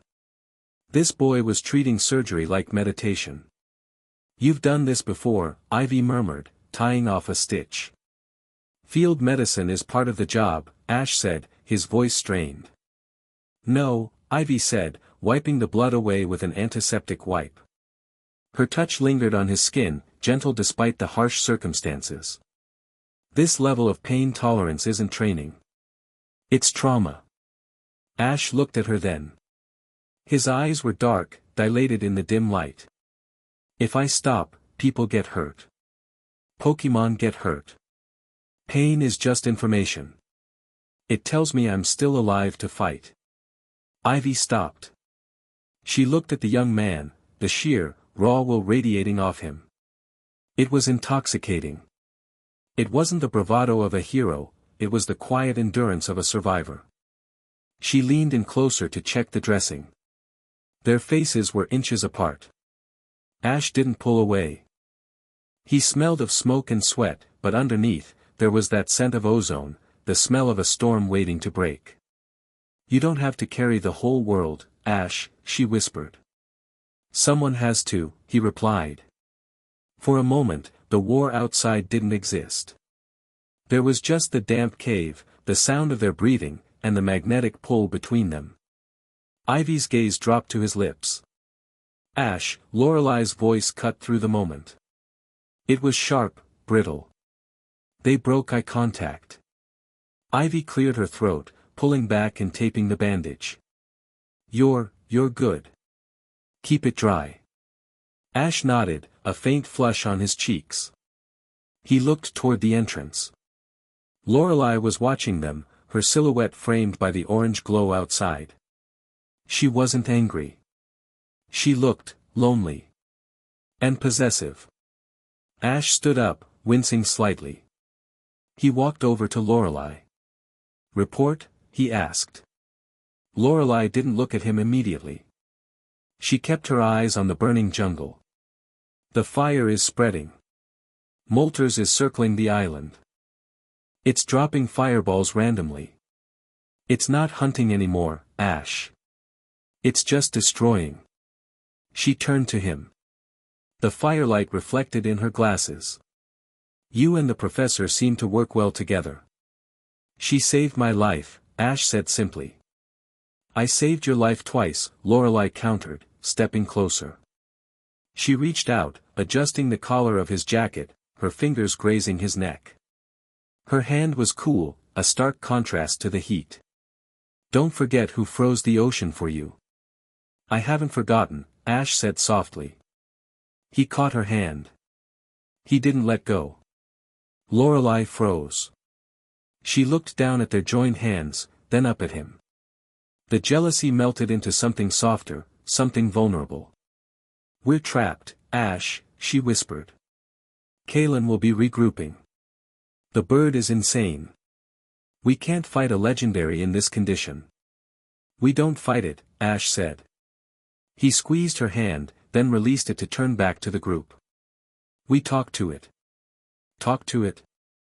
Ivy packed her kit, standing up. Ash, its cognitive functions are scrambled. It's operating on pure lizard brain aggression. It's not a lizard, Ash said. It's a spirit of fire. And right now, it's in pain because its connection to the world is broken. He walked to the edge of the waterfall. I need you two to stay here. Absolutely not, Lorelei and Ivy said in unison. Ash turned back. He smiled, a sad, tired smile. I can't shield you out there. The heat alone will boil the air in 5 minutes. I have to go alone. My aura, it protects me from the elements. It's the only way. If you die, Lorelei threatened, her voice shaking, I will resurrect you just to kill you myself. I'll be back, Ash promised. He stepped through the waterfall and vanished into the inferno. The jungle was a hellscape. Ash moved through the burning underbrush. The heat was unbearable. His skin felt tight, his lungs burned with every breath. He focused his aura, wrapping it tight around his body, a thin, blue film that pushed the worst of the heat away. It was draining him. He could feel his reserves dropping. His vision tunneled. Keep moving. He reached a clearing near the base of the collapsed volcano. The ground here was glass, sand fused by intense heat.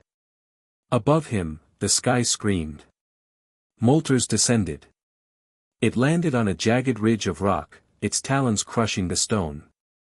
It looked wretched. Its feathers were ragged, leaking white fire.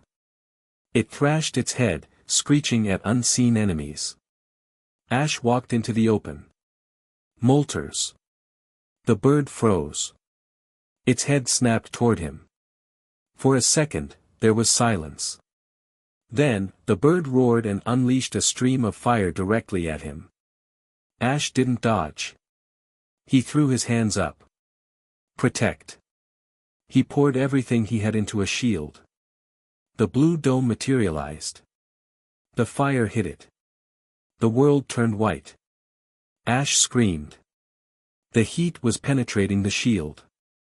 His skin blistered. The force of the fire drove him to his knees. The ground beneath him cracked. I am not your enemy. Ash projected the thought, screaming it with his mind. I am not the machine. The fire relented for a second. Molters cocked its head, confusion warring with the rage. Ash dropped the shield. He stood up, swaying. He was burned, his clothes smoking. He took a step forward. Look at me, Ash said aloud, his voice amplified by the last dregs of his power. I feel it. The cold. The emptiness where the fire should be. They stole it from you. Molters hissed, smoke curling from its beak. It took a step down the ridge. It was huge, towering over him like a building. Ash held out his hand. He didn't reach for a pokeball. He reached for the bird. You're free, Ash whispered. The cage is gone. But you have to stop burning the world. You're hurting the others. You're hurting yourself. He projected an image, cool rain. Calm winds. The feeling of soaring without pain. Molters flinched. The white flames on its wings settled, turning back to a deep, rich orange. The chaotic spinning of its eyes slowed. It lowered its head, bringing its massive beak inches from Ash. The heat was still intense, but it wasn't aggressive. It was curious. Ash touched the beak. His hand sizzled slightly, but he didn't pull back. Go, Ash said. Heal. Rest. Molters let out a low, trilling note, a sound of sorrow and gratitude. It looked at Ash, etching his scent, his aura, into its memory. Then, with a powerful thrust of its wings, it launched itself into the sky. It didn't circle. It shot straight up, piercing the storm clouds, vanishing into the upper atmosphere. The oppressive heat on the island broke instantly. The unnatural pressure lifted. Ash watched it go. His legs gave out. He fell forward, hitting the ash-covered ground. Darkness rushed in to greet him. Target identified. A mile away, on the deck of a hovering stealth transport, General Kalen watched the monitor. The heat signature of the legendary had vanished, but the signature of the boy remained. Kalen stood, his armor whirring. He looked at the data feed. The boy had survived a direct blast of legendary fire. He had communicated with the beast. He's not just a trainer, Kalen murmured. He's an aberrant variable. He tapped the comms. Cancel the retrieval of the cannon. It's lost. Set course for Shamuti. We move to Phase 2 immediately. And the boy, General? A subordinate asked. Kalen looked at the image of Ash Ketchum, lying unconscious in the dirt. Mark him Priority Alpha, Kalen said. If he interferes again, do not engage with Pokemon. Eliminate him on sight. Ash woke up to the feeling of water. Cool, clean water trickling into his mouth. He choked, coughing. Easy, Ivy's voice. He opened his eyes. He was back in the cave. Ivy was holding a canteen to his lips. Lorelei was pacing near the entrance, her silhouette tense. Molters? Ash croaked. Gone, Lorelei said, turning around. She looked relieved, but also shaken. The storm over the island is dissipating. The fire has stopped spreading. She walked over and knelt beside him. She brushed a lock of ash-covered hair from his forehead. You walked into fire and talked a god down, Lorelei whispered. You have a death wish, Ketchum. Did it work? Ash asked. It worked, Ivy said. She looked at her tablet. But we have a problem. The seismic activity stopped here, but it's spiking massively to the south. Shamuti, Ash said, trying to sit up. Ivy pushed him back down. Rest for an hour, Ivy commanded. Then we move. The sovereignty isn't done. Ash lay back, closing his eyes. He could feel the phantom heat on his skin. He could feel the two women beside him, Ivy's clinical worry, Lorelei's fierce protectiveness. He was alive. But in the back of his mind, he heard a new sound. Not fire. Wind. The deep, resonant thrum of the ocean currents turning against each other. Lugia was waking up. And it was screaming. Chapter 4 End. Chapter 5, The Silent Sea. The ocean had stopped moving. It wasn't calm, it was dead. The rhythmic crashing of waves against the shoreline of the small, uninhabited atoll they had taken refuge on had ceased entirely. The water was a sheet of dark glass, reflecting the bruised purple of the storm-laden sky with terrifying clarity. Ash sat on the edge of a coral ridge, his legs dangling over the unnatural stillness. His torso was wrapped in fresh bandages, the white stark against his tanned skin. He held a small, smooth stone in his hand, turning it over and over. Stop fidgeting, Professor Ivy's voice drifted from the makeshift camp behind him. You'll pull a stitch. I'm not fidgeting, Ash replied, not looking back. I'm testing my grip strength. You're brooding, Ivy corrected. She walked over, the sand crunching softly under her boots. She held a tablet in one hand and a mug of heated nutrient paste in the other. Drink. Your metabolic readings are a disaster. You burned more calories talking down a fire god than most people consume in a week. Ash took the mug. It smelled like wet cardboard and vitamins. He drank it in one go, grimacing. Tastes like survival. It'll keep you alive, Ivy said, sitting down beside him.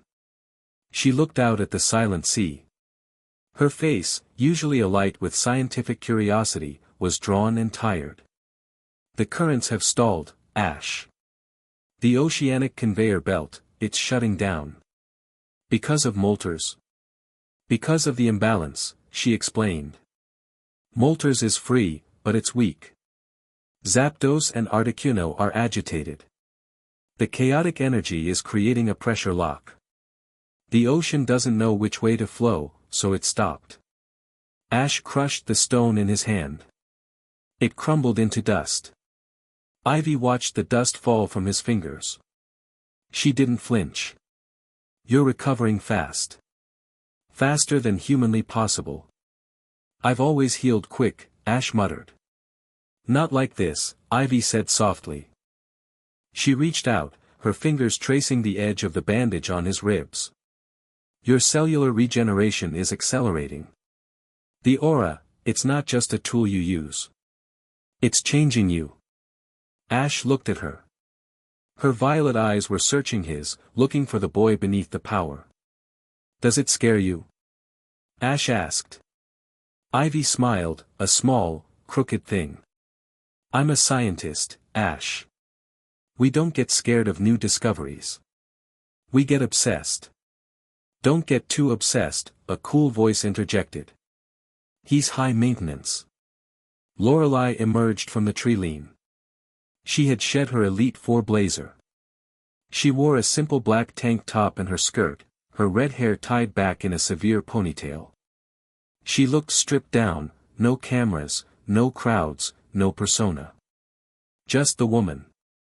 She tossed a towel at Ash. You look stiff. Get up.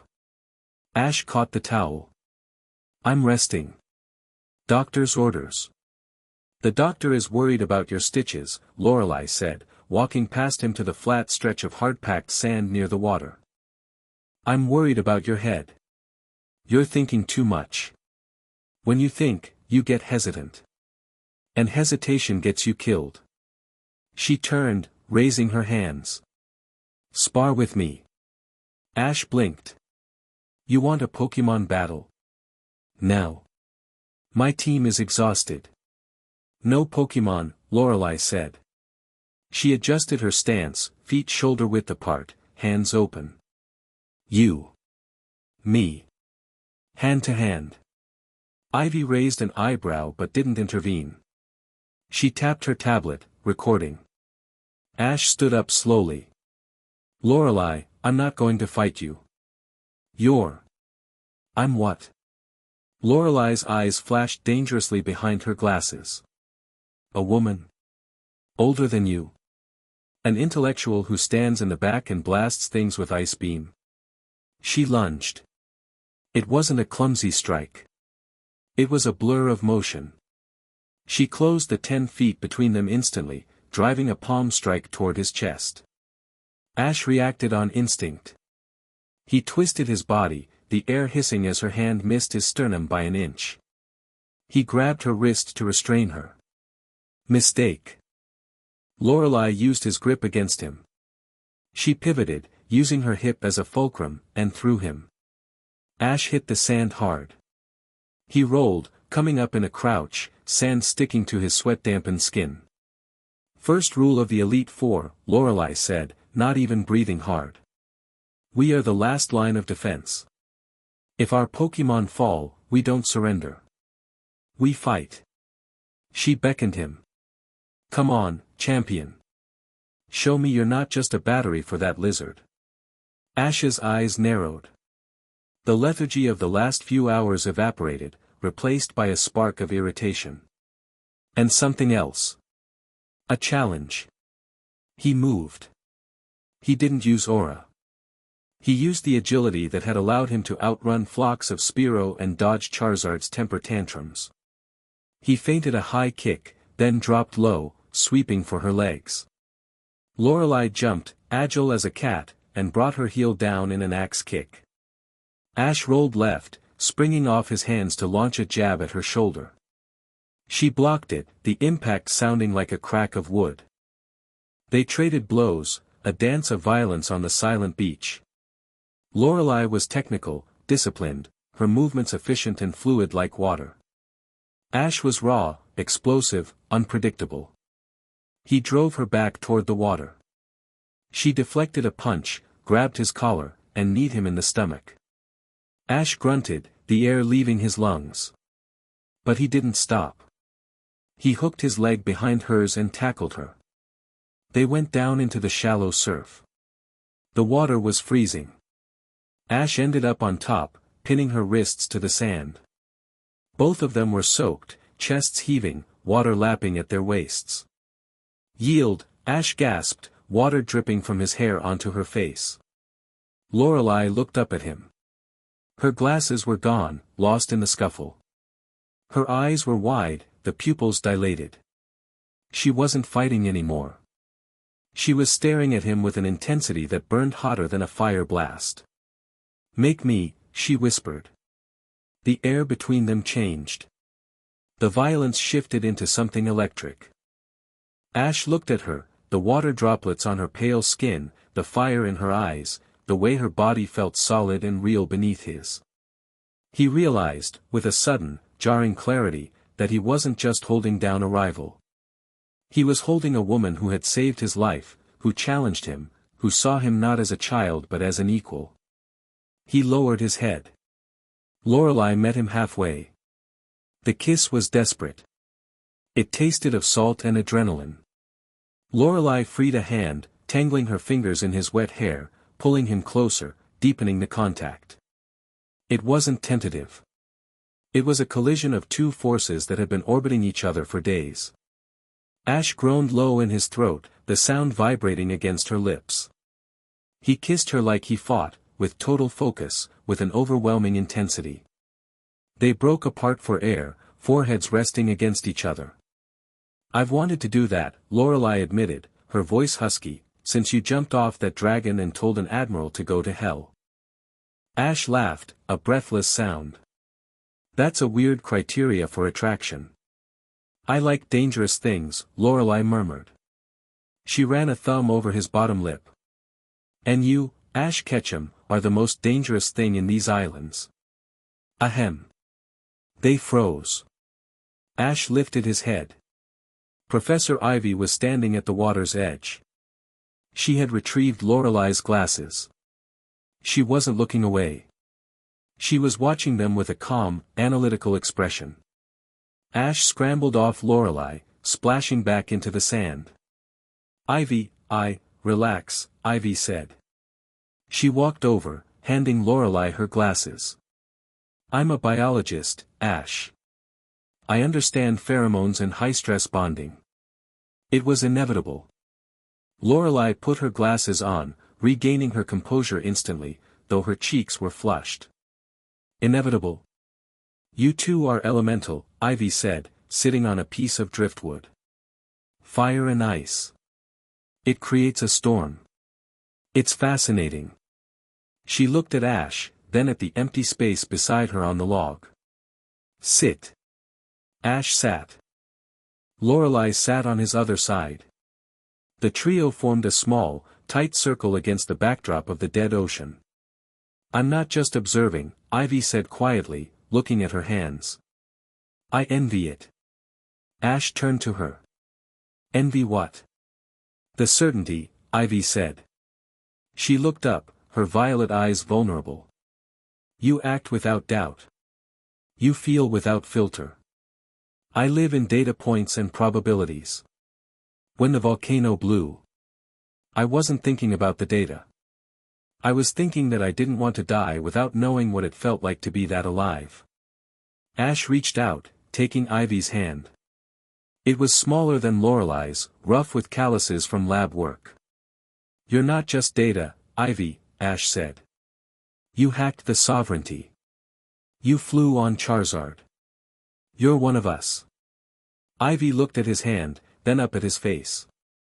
She leaned in, resting her head on his shoulder. It was a gesture of profound trust. Lorelei watched them. She didn't pull away. Instead, she leaned her head on Ash's other shoulder, her hand finding his free one. "We're a mess," Lorelei murmured. "A champion, a professor, and an elite. The tabloids would explode." "Let them," Ash said.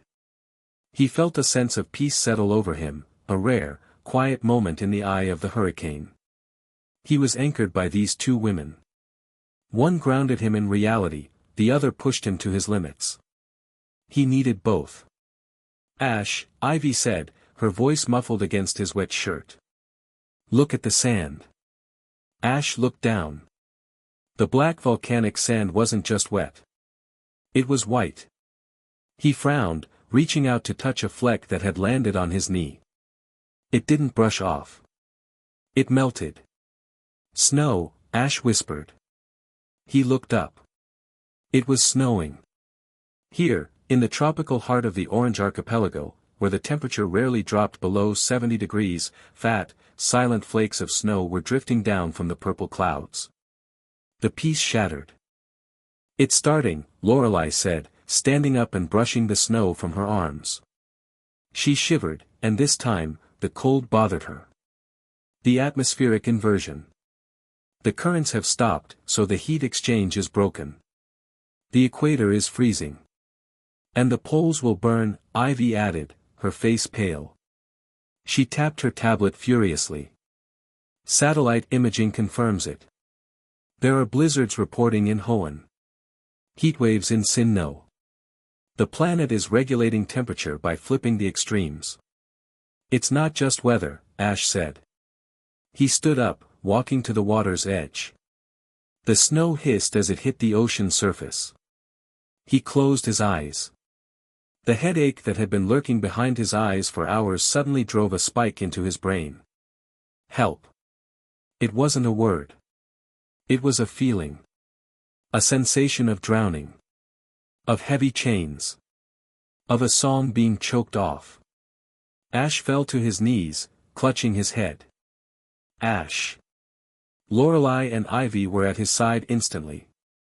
He's here, Ash gasped, his eyes squeezing shut. Lugia. Lugia is deep sea, Ivy said.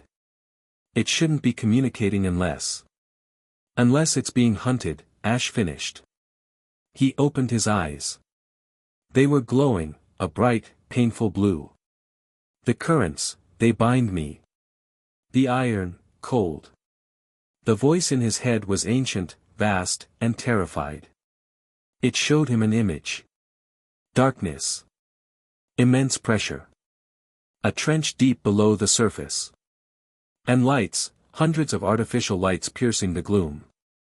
A massive, metallic structure anchored to the seabed. A net of energy, pulsing red, tightening around a white, serpentine form. I see it, Ash whispered. I see where they are. Where? Lorelei demanded. The deep current, Ash rasped. Below the shrine of the sea. Shamudi. That's 300 miles south, Ivy calculated. And the shrine sits over the Mariana Trench. It's too deep for submarines. Not for the sovereignty, Ash said. He stood up, the pain receding but the anger remaining. They aren't just trying to kill the birds. They're bait. Bait for what? To draw Lugia out, Ash realized. They knew molters would scream. They knew the weather would turn. They wanted Lugia to surface to fix it. And when he does. They have the God-Killer cannon waiting, Lorelei finished. The snow was falling harder now, coating the palm trees in a ghostly white shroud. The world felt wrong. Broken.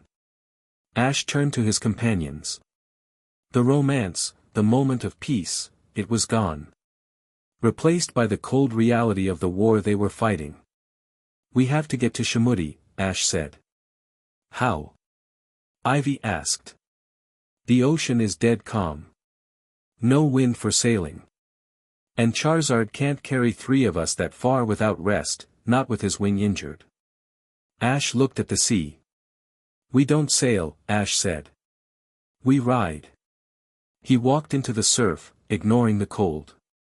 He pulled a heavy dive ball from his belt, one he had received from Professor Oak along with the GS ball, intended for emergency captures in the archipelago. He threw it. Lapras. His Lapras surfaced. She looked confused by the snow, chirping nervously.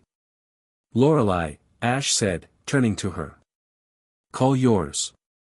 And your dugong. And your cloister. Lorelei didn't ask questions. She released her team.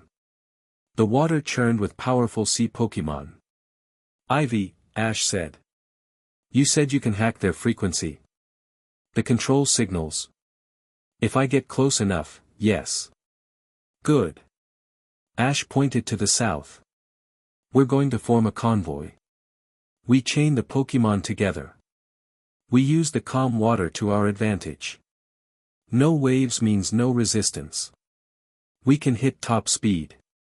It's a suicide run into a trap, Lorelei noted, a faint smile returning to her lips. She checked her Jinx's readiness. It's the only play we have, Ash said. He climbed onto his Lapra's shell. He reached down, offering a hand to Ivy, then to Lorelei. Lorelei took his hand, hopping onto the shell behind him. She wrapped her arms around his waist, pressing her chest against his back. It was intimate, yes, but now it was tactical. Don't get us killed, champion, she whispered in his ear. Ash looked forward, into the wall of falling snow. Pikachu, Ash said to the mouse on his shoulder. Keep your eyes open. If it moves, blast it. Pika. Pikachu sparked, his cheeks crackling. Let's go, Ash commanded. The convoy of Pokemon surged forward, cutting through the glassy, silent sea, leaving a wake of white foam and determination in the darkening world. As they sped south, the snow fell heavier, burying the tropical paradise in an impossible, silent winter. Chapter 5 End. Chapter 6, Apex. The blizzard over Shamudi Island was blinding. It wasn't a natural storm. The snow fell in heavy, wet clumps that stuck to everything, freezing instantly upon contact. The tropical shrine, usually a beacon of vibrant culture and ceremony, was entombed in white silence. The ocean around it was a slushy slurry of ice and salt water, the surface disturbed only by the rhythmic, mechanical thrum emanating from beneath the waves. Ash crouched behind a snow-covered outcrop of volcanic rock on the northern tip of the island. His breath misted in the air, vanishing into the gale. Beside him, Lorelei adjusted the thermal seal on her tactical vest, a piece of gear liberated from the unconscious soldiers back on Fire Island. Deep water intake, Professor Ivy whispered, her voice barely audible over the wind. She was studying a holographic schematic projected from her wrist unit, the blue light illuminating her focused face. 200 meters offshore. Depth of 50 meters. It's the coolant cycle for their underwater generator. That's a small hole, Lorelei noted, squinting into the dark water. It's 2 meters wide, Ivy corrected. Large enough for a human. Tight for a Blastoise. Impossible for a submarine. Ash stared at the ocean. His eyes were scanning the aura currents, seeing things the others couldn't. The water wasn't just cold, it was bristling with sensor nets. They're waiting for a frontal assault, Ash said quietly. The surface is covered in sonar buoys.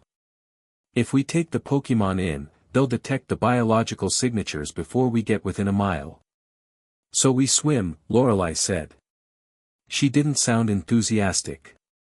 Swimming in freezing water was dangerous even for an Ice-type master. We don't just swim, Ash said. He turned to them. I cloak us. Ivy looked up. You said your aura was drained. It is, Ash admitted. He looked tired, the shadows under his eyes stark against his pale skin. But I don't need to project a shield. I just need to dampen our presence. Make us feel like nothing. Like driftwood.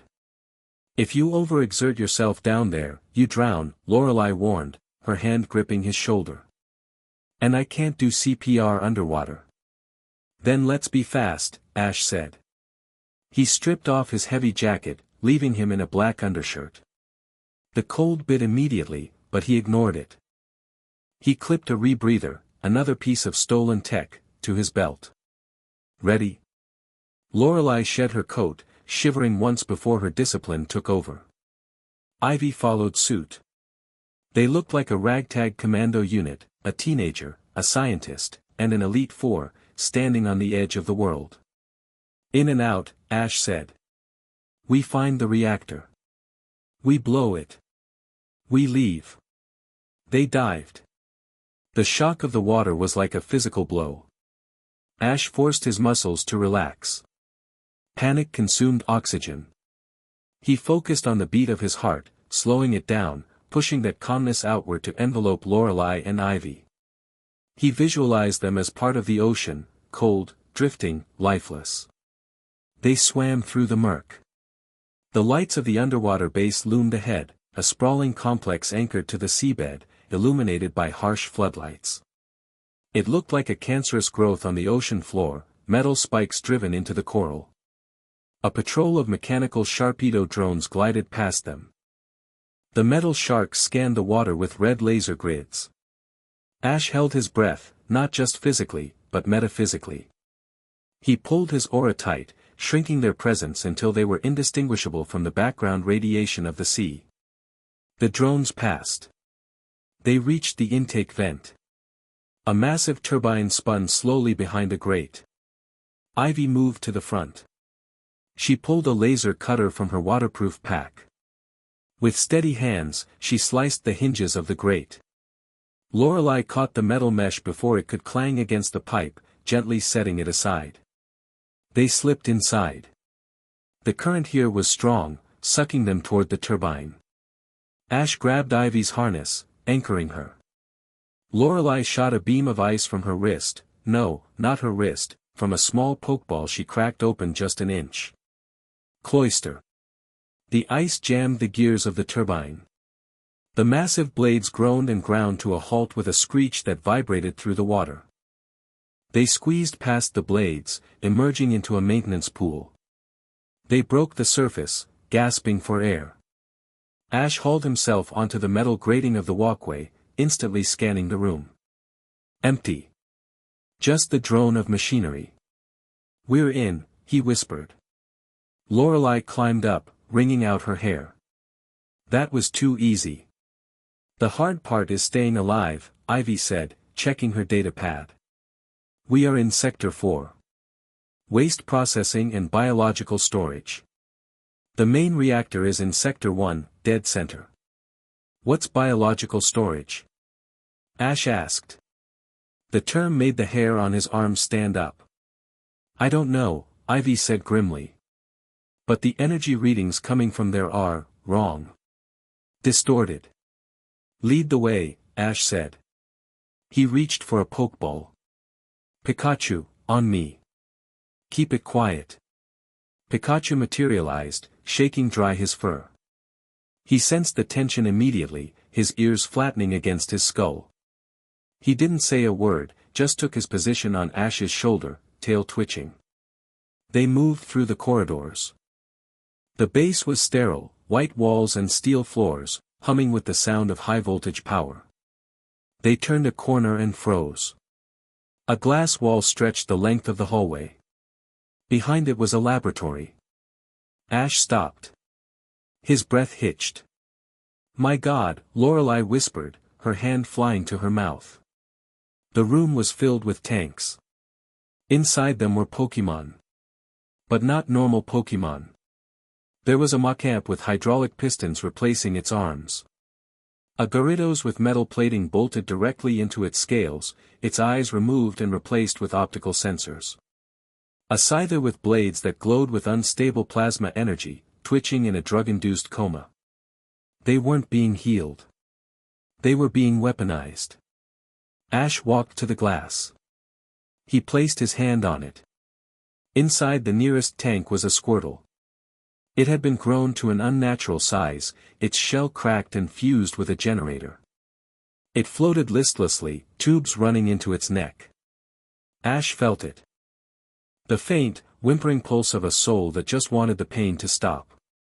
The red haze descended. Ash, Ivy said, seeing the look on his face. It wasn't the heroic determination she had seen before. It was a blank, terrifying void. Ash, we need to stick to the mission. This is the mission, Ash said. His voice didn't sound like his own. It sounded like grinding stones. He turned to the door. Open it. Ash, if we trigger the alarms, open it. Ivy swallowed hard. She plugged her tablet into the panel. Bypassing locks. The door hissed open. Ash stepped inside. The air smelled of antiseptic and ozone. A scientist in a white coat looked up from a console. He adjusted his glasses, looking annoyed. Who authorized a tour? This sector is. Ash crossed the room in 3 strides. He didn't use a Pokemon. He grabbed the scientist by the throat and slammed him against the console. Wake them up, Ash ordered. The scientist clawed at Ash's hand, his feet dangling. You can't. The neural inhibitors, they'll go berserk. Wake them up. Ash squeezed. Okay. The scientist wheezed. He slapped a command on the keyboard. The tanks hissed. The fluid began to drain. The modified Pokemon twitched. Eyes opened, confused, pained, angry eyes. Ash, what are you doing? Lorelei hissed, entering the room with her jinx ready. We can't control them. They're wild. They aren't wild, Ash said, dropping the scientist, who scrambled into a corner. They're victims. The glass of the Machamp's tank shattered. The 4-armed cyborg stepped out, water crashing to the floor. It roared, a sound of digital feedback and organic rage. It looked at Ash, raising a piston fist. Ash didn't flinch. He walked toward it. Ash! Ivy screamed. Ash raised his hand. His aura flared, filling the room with a blinding blue light. It wasn't a shield. It was a wave of empathy. A massive, telepathic shout. I am not your master. The Machamp froze. The Gyarados, thrashing on the floor, stopped. I am the one who breaks the chains. Ash projected the feeling of the open sky. The taste of fresh water. The feeling of grass. The Machamp lowered its fist. It looked at its metal arms, then at Ash. A single, guttural sob escaped its throat. Get them to the airlock, Ash told Lorelei, his voice trembling with the effort of holding the connection. Get them out. The airlock is too small, Lorelei argued. Then we make a bigger door, Ash said. He turned to the wall. The outer wall. Beyond it was the ocean. You're going to flood the sector, Ivy realized. They can swim, Ash said. Or they can die here as experiments. Before they could argue, the door to the hallway blew open. A squad of sovereignty soldiers poured in, rifles raised. They were led by a man in heavy power armor, wielding a massive energy hammer. Containment breach, the leader shouted. Terminate the specimens. Terminate the intruders. They opened fire. No. Ash roared. He didn't need to command Pikachu. The electric mouse leaped from his shoulder, a yellow blur. Thunderbolt. The electricity hit the wet floor. It arced through the water, hitting the soldiers. But their armor was insulated. They kept coming. Charizard. Ash threw the ball. The dragon materialized, filling the cramped lab. He smashed a tank with his tail, sending glass flying. Flamethrower. Charizard unleashed a torrent of fire. In the confined space, it was devastating. The soldiers scattered. But the leader in the power armor charged through the flames. He swung the hammer, catching Charizard in the chest. The dragon was knocked back, crashing into the wall. Specimen 45, engage, the leader commanded. From the shadows, a dark shape emerged. It was a Feraligatr, but its jaw was entirely metal, serrated and gleaming. It lunged at Ash. Ash rolled, the metal jaws snapping shut where his head had been. Lorelei. Ash yelled. I'm on it. Lorelei stepped forward, her eyes cold. Jinx, psychic. Hold it. Jinx's eyes glowed pink. The Feraligatr froze in midair. Dugong, Aurora beam. A beam of rainbow-colored ice struck the cyborg crocodile, freezing its mechanical joints. It crashed to the floor, immobilized. Ash scrambled up. The leader was charging him again. You like machines? Ash spat. Ivy, the console. Ivy was already there. She slammed her hand onto a red button. Magnetic release. The ceiling cranes, used for moving the heavy tanks, disengaged. A massive steel clamp dropped from the ceiling. Duck! Ivy yelled. Ash dropped. The clamp swung over his head and slammed into the leader's power armor. The magnetic lock engaged. Lift! Ivy commanded. The crane jerked upward, hauling the armored leader into the air, his hammer falling uselessly to the ground. Ash stood up, breathing hard. The room was a wreck. Fire, water, ice, and broken glass. The modified Macamp stepped forward. It looked at the soldiers who were recovering from the shock. It looked at Ash. It nodded. The Macamp turned and charged the soldiers. It wasn't a battle. It was a massacre. The cyborg Pokemon vented months of torture on its captors. We have to go, Ash said, turning away from the violence. We need to hit the reactor before reinforcements arrive. What about them? Lorelei pointed to the Pokemon. They're buying us time, Ash said. His heart broke saying it. They're fighting for their freedom. We have to make sure it means something. He looked at the outer wall. Charizard. Dragon Claw. Full power. Charizard, recovering from the blow, roared. His claws glowed green. He slashed the reinforced steel wall.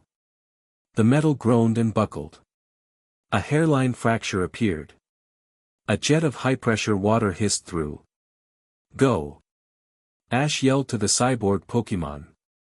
Swim! The wall gave way. The ocean rushed in. The rush of water washed them into the corridor. Seals! Check seals! Ivy gagged, clamping her rebreather tight. The current dragged them down the hallway. Ash grabbed a pipe, his arm wrenching in the socket. He caught Lorelei's hand as she flew past. Lorelei grabbed Ivy's pack. They formed a human chain in the deluge. The reactor. Ash shouted through his comms unit. Sector 1. Follow the conduits. They pulled themselves along the ceiling pipes, fighting the incoming flood. The water level was rising fast, ankle-deep, then knee-deep. They reached the central chamber. It was a massive cylindrical room. In the center, a column of blue energy pulsed, the geothermal core, stabilized by a stolen piece of technology that looked suspiciously like a gym badge, but scaled up 1,000 times. That's the Cascade Core, Lorelei realized, wiping water from her glasses. From the Cerulean gym. They stole the blueprints. It's unstable, Ivy said, looking at the readings on the wall. If we destabilize the magnetic field, it goes critical in 10 seconds. How do we do that? Ash asked. We need a massive electrical surge, Ivy said. More than the regulators can handle. Ash looked at Pikachu. Pikachu looked at the core. He twitched his ears. Piece of cake. Wait, Lorelei said. She pointed to the catwalk above the core. Standing there was a woman. She was sleek, wearing a stealth suit. She held a sniper rifle aimed directly at Ivy. Domino, Ash recognized her from the League files. The Black Tulip. Team Rocket's elite agent. The Sovereignty hires the best, Domino smirked. And you three are trespassing. She fired. Ash didn't think. He moved. He shoved Ivy aside. The laser bolt hit Ash in the shoulder. It burned. It burned like a brand. Ash cried out, falling to one knee. Ash! Lorelei screamed. I'm fine. Ash gritted his teeth, clutching the wound. The smell of cauterized flesh filled his nose. Lorelei, take her out. Pikachu, hit the core. But you, do it. Lorelei's face hardened. She turned to the catwalk. Cloyster, icicle spear. Pin her down. The shelled Pokémon unleashed a barrage of ice spikes. Domino cursed, diving behind a pillar for cover. Pikachu, now. Ash yelled. Pikachu sprinted toward the core. He leaped, latching onto the containment field generators. Pika. Choo. The yellow rodent unleashed everything. Every volt of energy stored in his cheek sacs, every ounce of rage at the clones they had seen. The electricity hit the blue energy of the core. The colors clashed, blue and yellow violently mixing. The hum of the machine turned into a scream. Glass cracked. The containment field shattered. Warning, a robotic voice announced. Core breach imminent. Evacuate. Evacuate. Run. Ivy grabbed Ash, hauling him up. The base began to shake. Explosions ripped through the upper levels. Domino is blocking the exit. Lorelei shouted, firing an ice beam that was deflected by the agent's shield generator. Not for long, Ash growled. He tapped into his aura again. It was dangerous, he was bleeding, exhausted, and running on fumes. But he didn't care. Squirtle.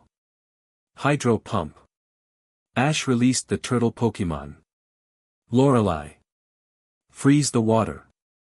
Squirtle blasted a massive stream of water at the catwalk. Lorelei's dugong hit it with an ice beam midair. The water turned into a massive, flying battering ram of solid ice. It slammed into the catwalk.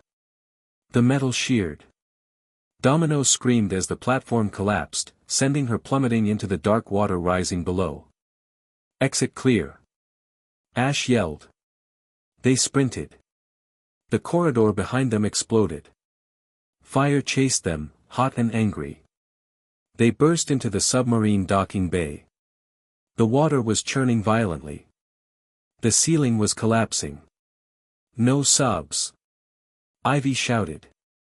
They're locked down. We don't need a sub. Ash grabbed a dive ball. Lapras. His Lapras surfaced, rocking in the waves. Everyone on. They scrambled onto the shell. Ash pulled Ivy up. Lorelei jumped on behind them. Dive.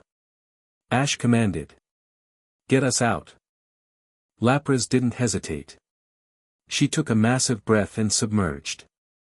Just as they went under, the reactor blew. The shockwave hit them underwater. It was a mute, muffled thump that felt like being kicked in the chest by a giant. The water around them turned white with bubbles and debris. Lapras struggled, her flippers churning desperately against the turbulence. Ash held onto the shell with one hand and Ivy with the other. Lorelei held onto him, her face pressed into his back. Debris rained down. A massive piece of steel plating sank past them, missing Lapras's head by inches. Ash closed his eyes. Guide us. He reached out with his aura, searching for the currents. The explosion had disrupted everything, but he found a slipstream, a thermal vent pushing outward. Left. He projected the thought to Lapras. Lapras banked hard left, riding the thermal current away from the imploding base. They sped through the darkness, putting distance between themselves and the destruction. Minutes passed. The turbulence faded. The water grew calmer, colder. Surface, Ash gasped. His lungs were burning. Lapras broke the surface. They emerged into the night. The blizzard was still raging, but the ocean here was quiet. Behind them, a mile away, a massive plume of steam and water was rising into the sky, marking the grave of the sovereignty's base. Ash slid off Lapraza's shell, landing in the shallow water of a rocky cove on Shamudi's southern coast. He stumbled, his legs giving out. He fell face-first into the black sand. Ash. Ivy and Lorelei were there. They rolled him over. He was pale, his lips blue. The burn on his shoulder was ugly, angry red against the white skin. "He's going into shock," Ivy said, her voice shaking. She ripped open a thermal blanket from her pack. "We need to get his body temperature up." "Get him to the tree line," Lorelei ordered. "Out of the wind." They dragged him under the shelter of a large palm tree, its fronds heavy with snow. Ivy activated a portable heater unit. Lorelei stripped off her wet outer layers and pulled Ash close, sharing her body heat. Ivy did the same on the other side. They huddled together in the snow, a tangle of limbs and wet clothes. "You idiot," Lorelei whispered, her teeth chattering. She brushed wet hair from Ash's forehead. "You absolute idiot." Ash blinked his eyes open. He looked at the two women holding him. He felt the warmth returning, slow and painful. "Did we?" Ash coughed. "Did we stop it?" "The base is gone," Ivy said, pressing a warm compress to his shoulder. "The weapon is destroyed." "No," Ash whispered. "Not the weapon." He looked up at the sky. The snow was stopping. But the clouds weren't clearing. They were swirling faster. A sound echoed across the island. A deep, harmonic note that vibrated in the ground. "Lugia." The song, Ash murmured. "That's Lugia," Lorelei said, looking out at the ocean. "But it sounds wrong," Ash said. He tried to sit up, but they held him down. "Rest," Ivy commanded. "You've done enough." "Kalen," Ash rasped. He wasn't at the base. He moved the Godkiller cannon. "He knew we were coming." "Where is it?" Lorelei asked. Ash pointed toward the shrine of the sea, visible on the cliff above them. "He's at the shrine," Ash said. "He's going to execute Lugia on the altar." The three of them looked at the shrine. Flashlights were moving up there. Heavy machinery was being deployed. The victory at the base felt hollow. They had cut off the arm, but the head was still biting. Ash closed his eyes, leaning his head back against Lorelei's shoulder. He took a deep breath, smelling the snow and the sea. "We have to go up there," Ash said. "In the morning," Lorelei said firmly. "Tonight, we survive." She wrapped her arms tighter around him. Ivy leaned her head on his chest. In the freezing dark, amidst the wreckage of their battle, the three of them found a moment of silence. They were battered, bleeding, and hunted. But they were together. And as Ash drifted into a fitful sleep, he knew one thing: the next sunrise would bring the end of the world. Or the beginning of a new one. Chapter 6 End. Chapter 7, The gathering storm. The dawn didn't break over Shamudi Island, it bruised. The sky was a swirling miasma of violet and charcoal, choked by clouds so dense they looked like solid iron. Snow continued to fall, dusting the tropical palm fronds in a ghostly white powder, but the air wasn't silent anymore. It was vibrating. A low, static hum resonated in the teeth of everyone on the island. It was the sound of air pressure dropping rapidly, the precursor to a detonation. Ash stood on the ridge overlooking the main village of Shamudi. He leaned heavily on a makeshift crutch Ivy had fashioned from driftwood, his injured shoulder bound tight against his chest. But his eyes were clear, scanning the horizon with the predatory focus of a hawk. "They're here," Ash said, his voice rough from the smoke inhalation of the previous day. "Who?" Ivy asked, adjusting the focus on her binoculars. She was shivering, despite the thermal layers. "The Titans." As if on cue, the clouds to the east shattered. A bolt of yellow lightning, thick as a redwood trunk, struck the ocean surface. The water didn't splash, it vaporized. From the steam, a jagged silhouette rose. Zapdos. The Titan of Lightning. Its feathers were bristling like wire, sparking with uncontrolled voltage. It didn't screech, it crackled, a sound like tearing metal. From the north, a freezing wind howled, cutting through the humidity. The snow swirled into a vortex, coalescing into the elegant, terrified form of Articuno. The ice titan trailed diamond dust, its long tail streamers whipping violently. They aren't flying in formation, Lorelei noted, standing beside Ash with her arms crossed.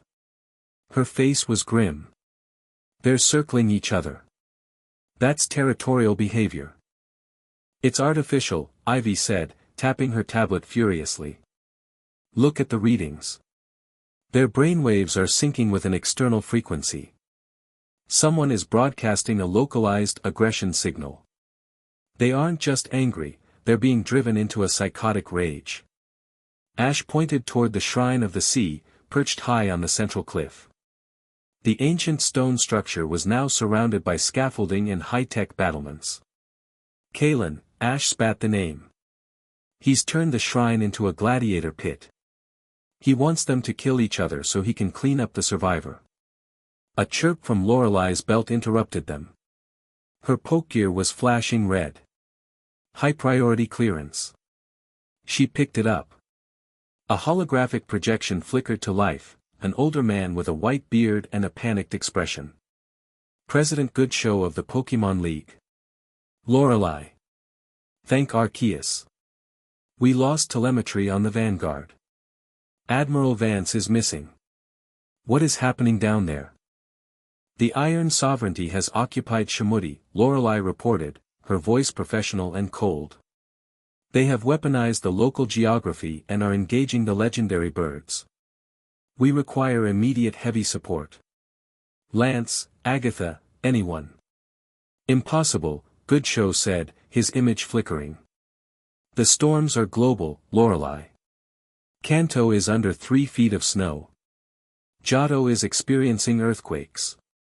The Elite Four are scattered, trying to keep the cities from collapsing.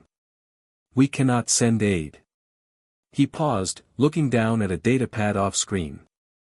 The Council has made a decision. We are enacting the Omega Protocol. We are going to quarantine the Orange Archipelago. Lorelei went still. Quarantine? There are civilians here. There is a champion here. Ash Ketchum is a civilian until inducted, Goodshow snapped. Lorelei, listen to me. If those birds clash, the energy release could wipe out the hemisphere. We are erecting a barrier field around the islands. You have 20 minutes to evacuate to the perimeter. Leave the boy. Leave the situation. That is a direct order. Ash watched Lorelei.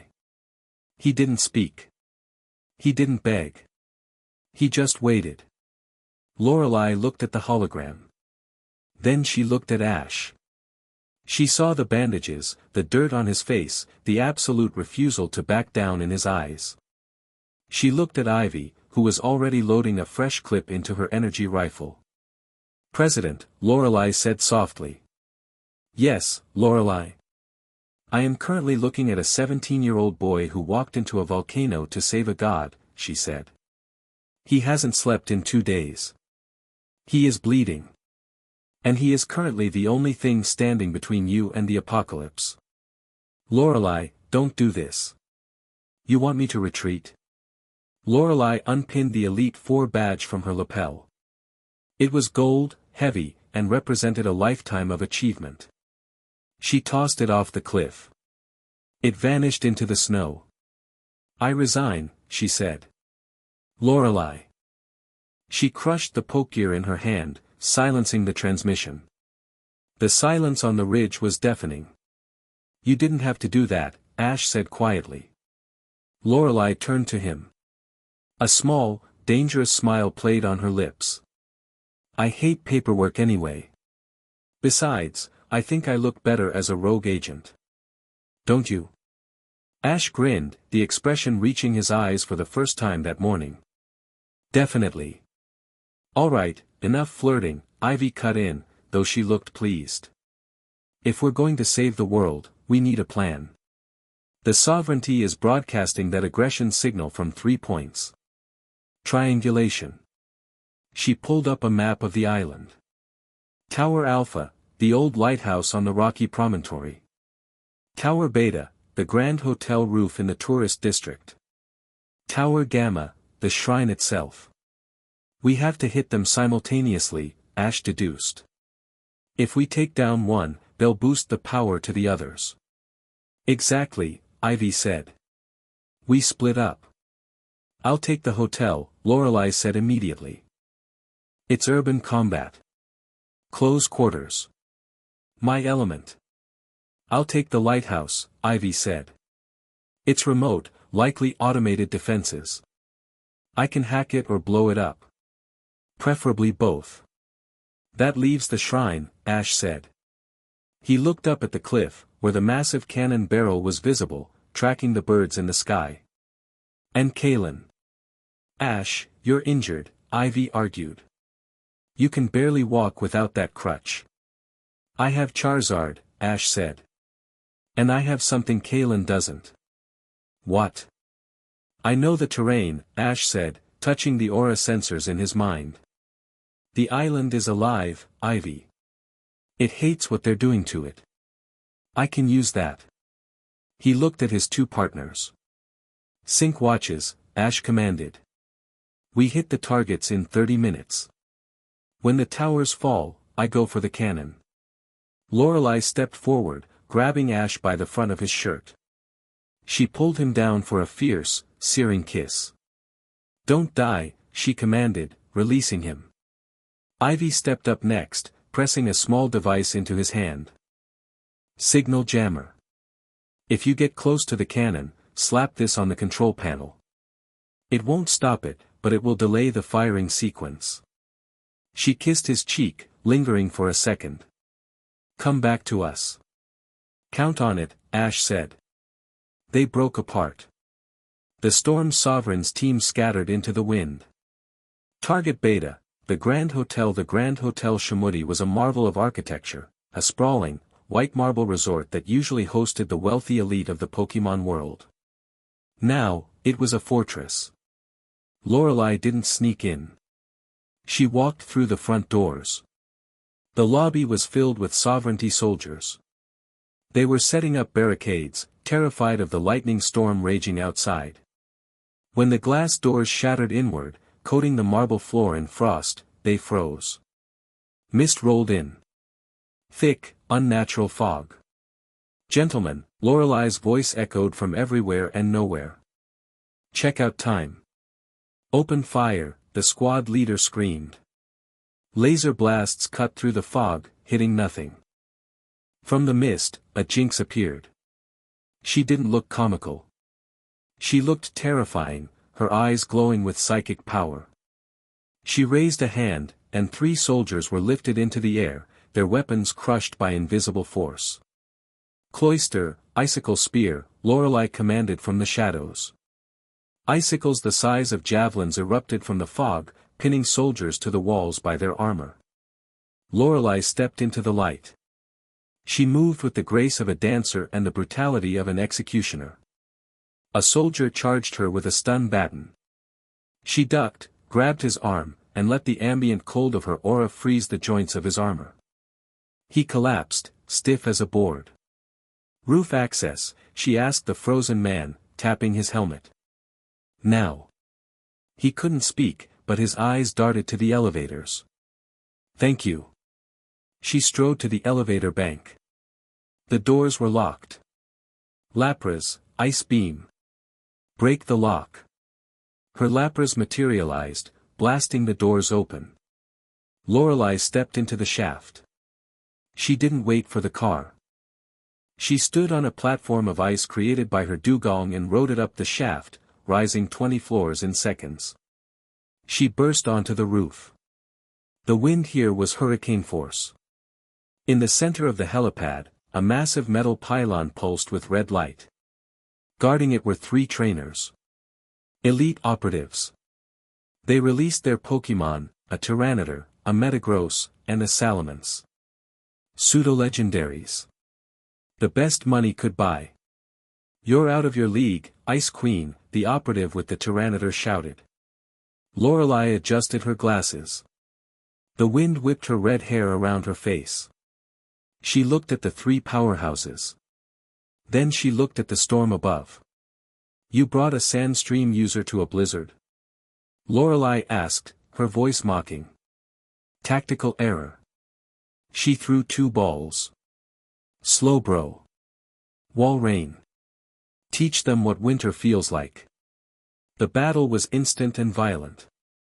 Tyranitar roared, summoning a sandstorm, but the wet, heavy snow dampening the island choked the sand. Walrein, massive and blubbery, tanked a hyper beam from the Salamence, laughing it off. "Slowbro, trick room," Lorelei commanded. The air warped. The dimensions twisted. The fast Salamence suddenly moved like it was wading through molasses. The slow Walrein became a blur. Walrein surged forward, hitting the Tyranitar with a waterfall attack that carried the force of a tsunami. The rock type crumbled. "Jinx, lovely kiss on the Metagross."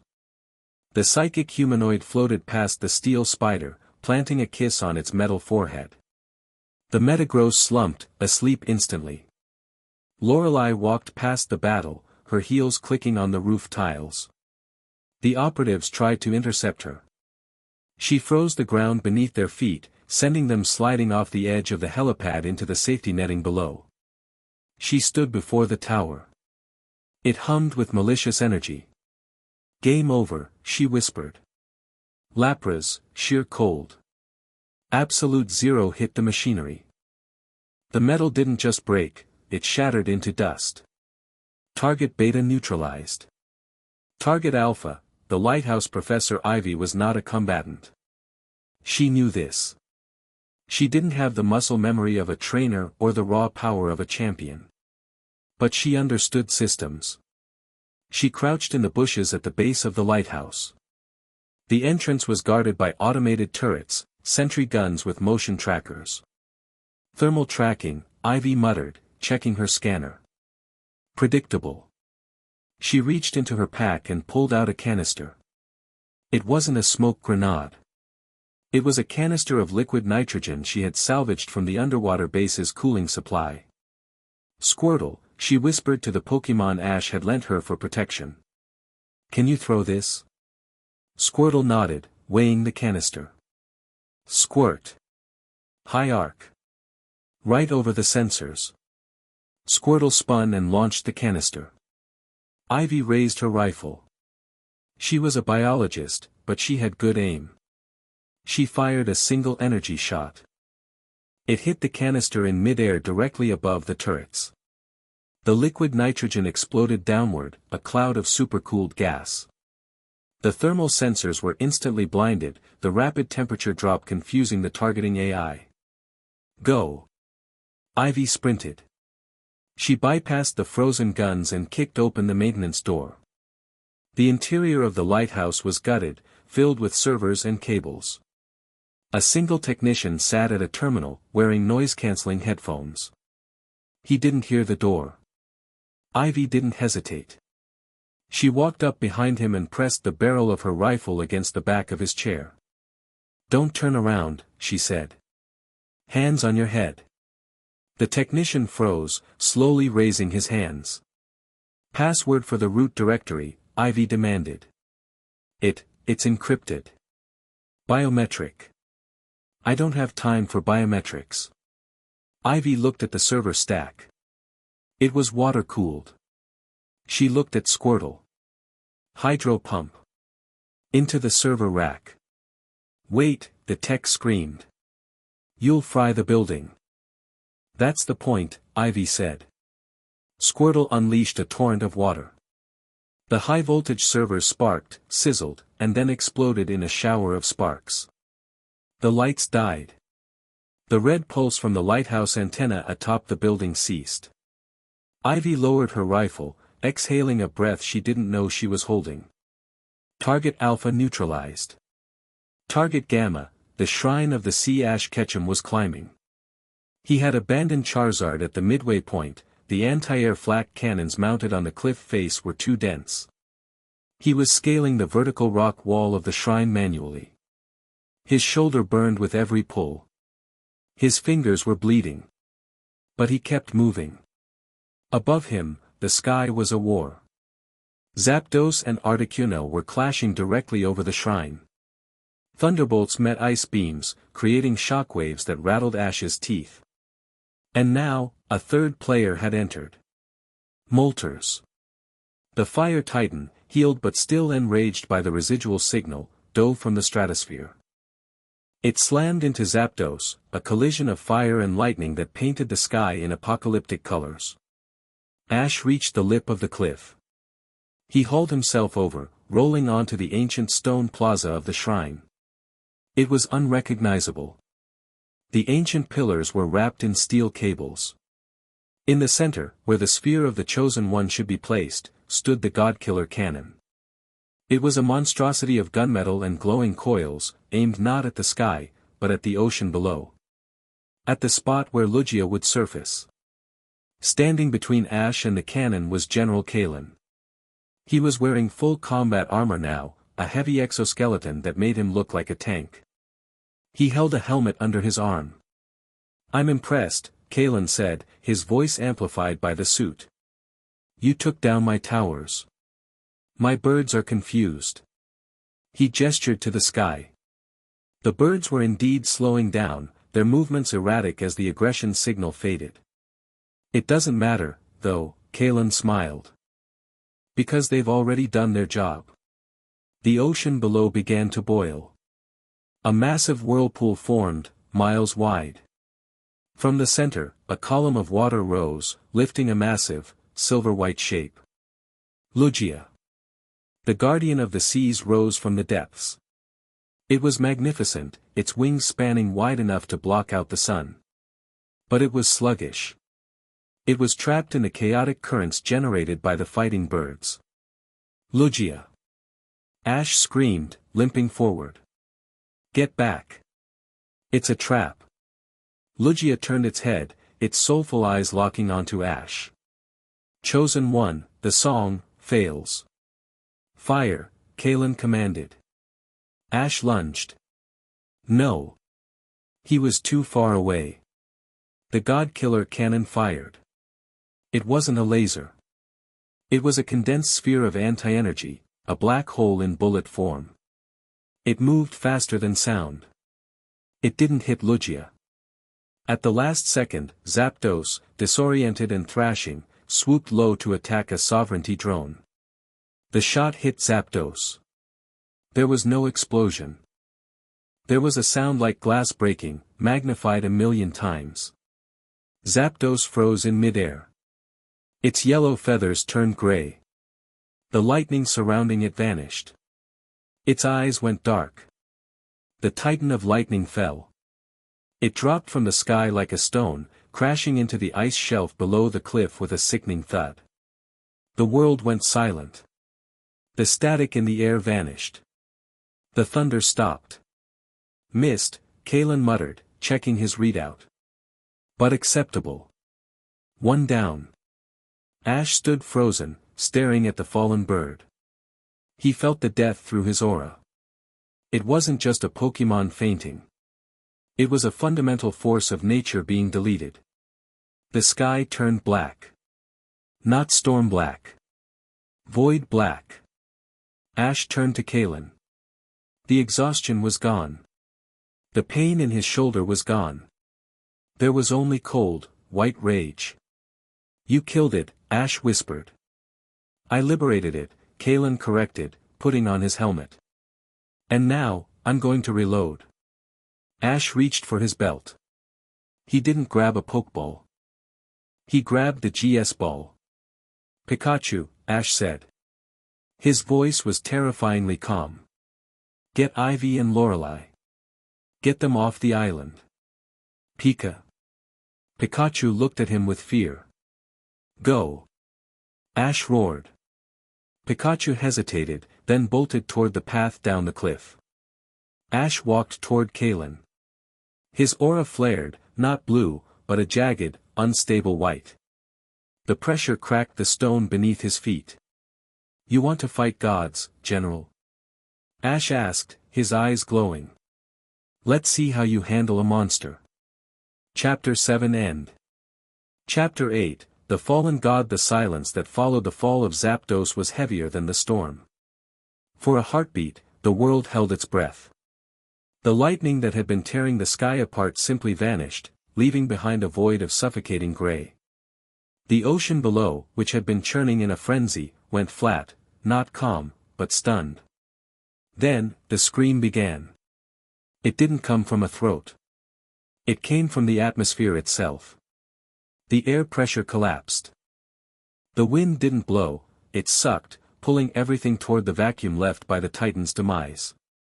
Ash Ketchum didn't feel the wind. He felt only the red-hot jagged edge of his own aura. He stood on the shrine's plaza, the stone beneath his boots cracking under the weight of his projection. He didn't look like a trainer. Surrounded by a corona of unstable, flickering white energy, he looked like a wraith. General Kalen, encased in his hydraulic exosuit, took a step back. The sensors in his helmet were screaming warnings about unknown energy signatures. "You broke the world," Ash whispered. His voice was calm, which made it terrifying. "I fixed it." Kalen shouted, his bravado returning as the God-Killer cannon began its automated reload cycle. "One tyrant down. 2 to go. Do not interfere, boy, or I will treat you like a Pokemon and put you down." Ash didn't answer.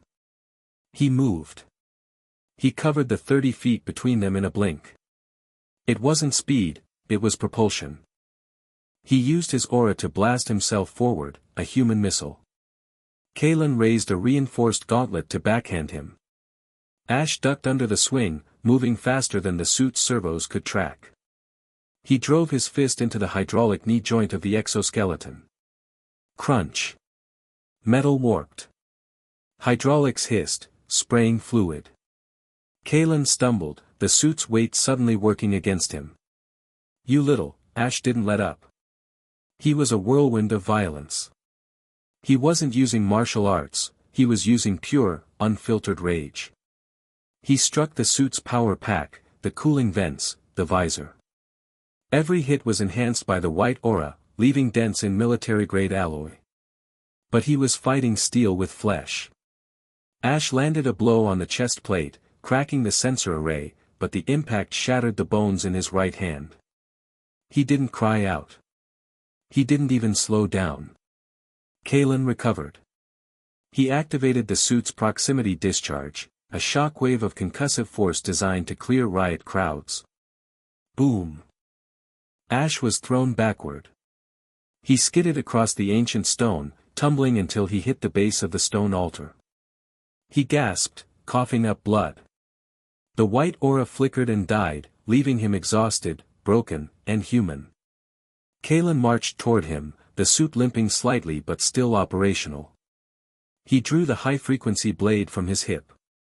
"You fight with spirit," Kalen admitted, looming over Ash.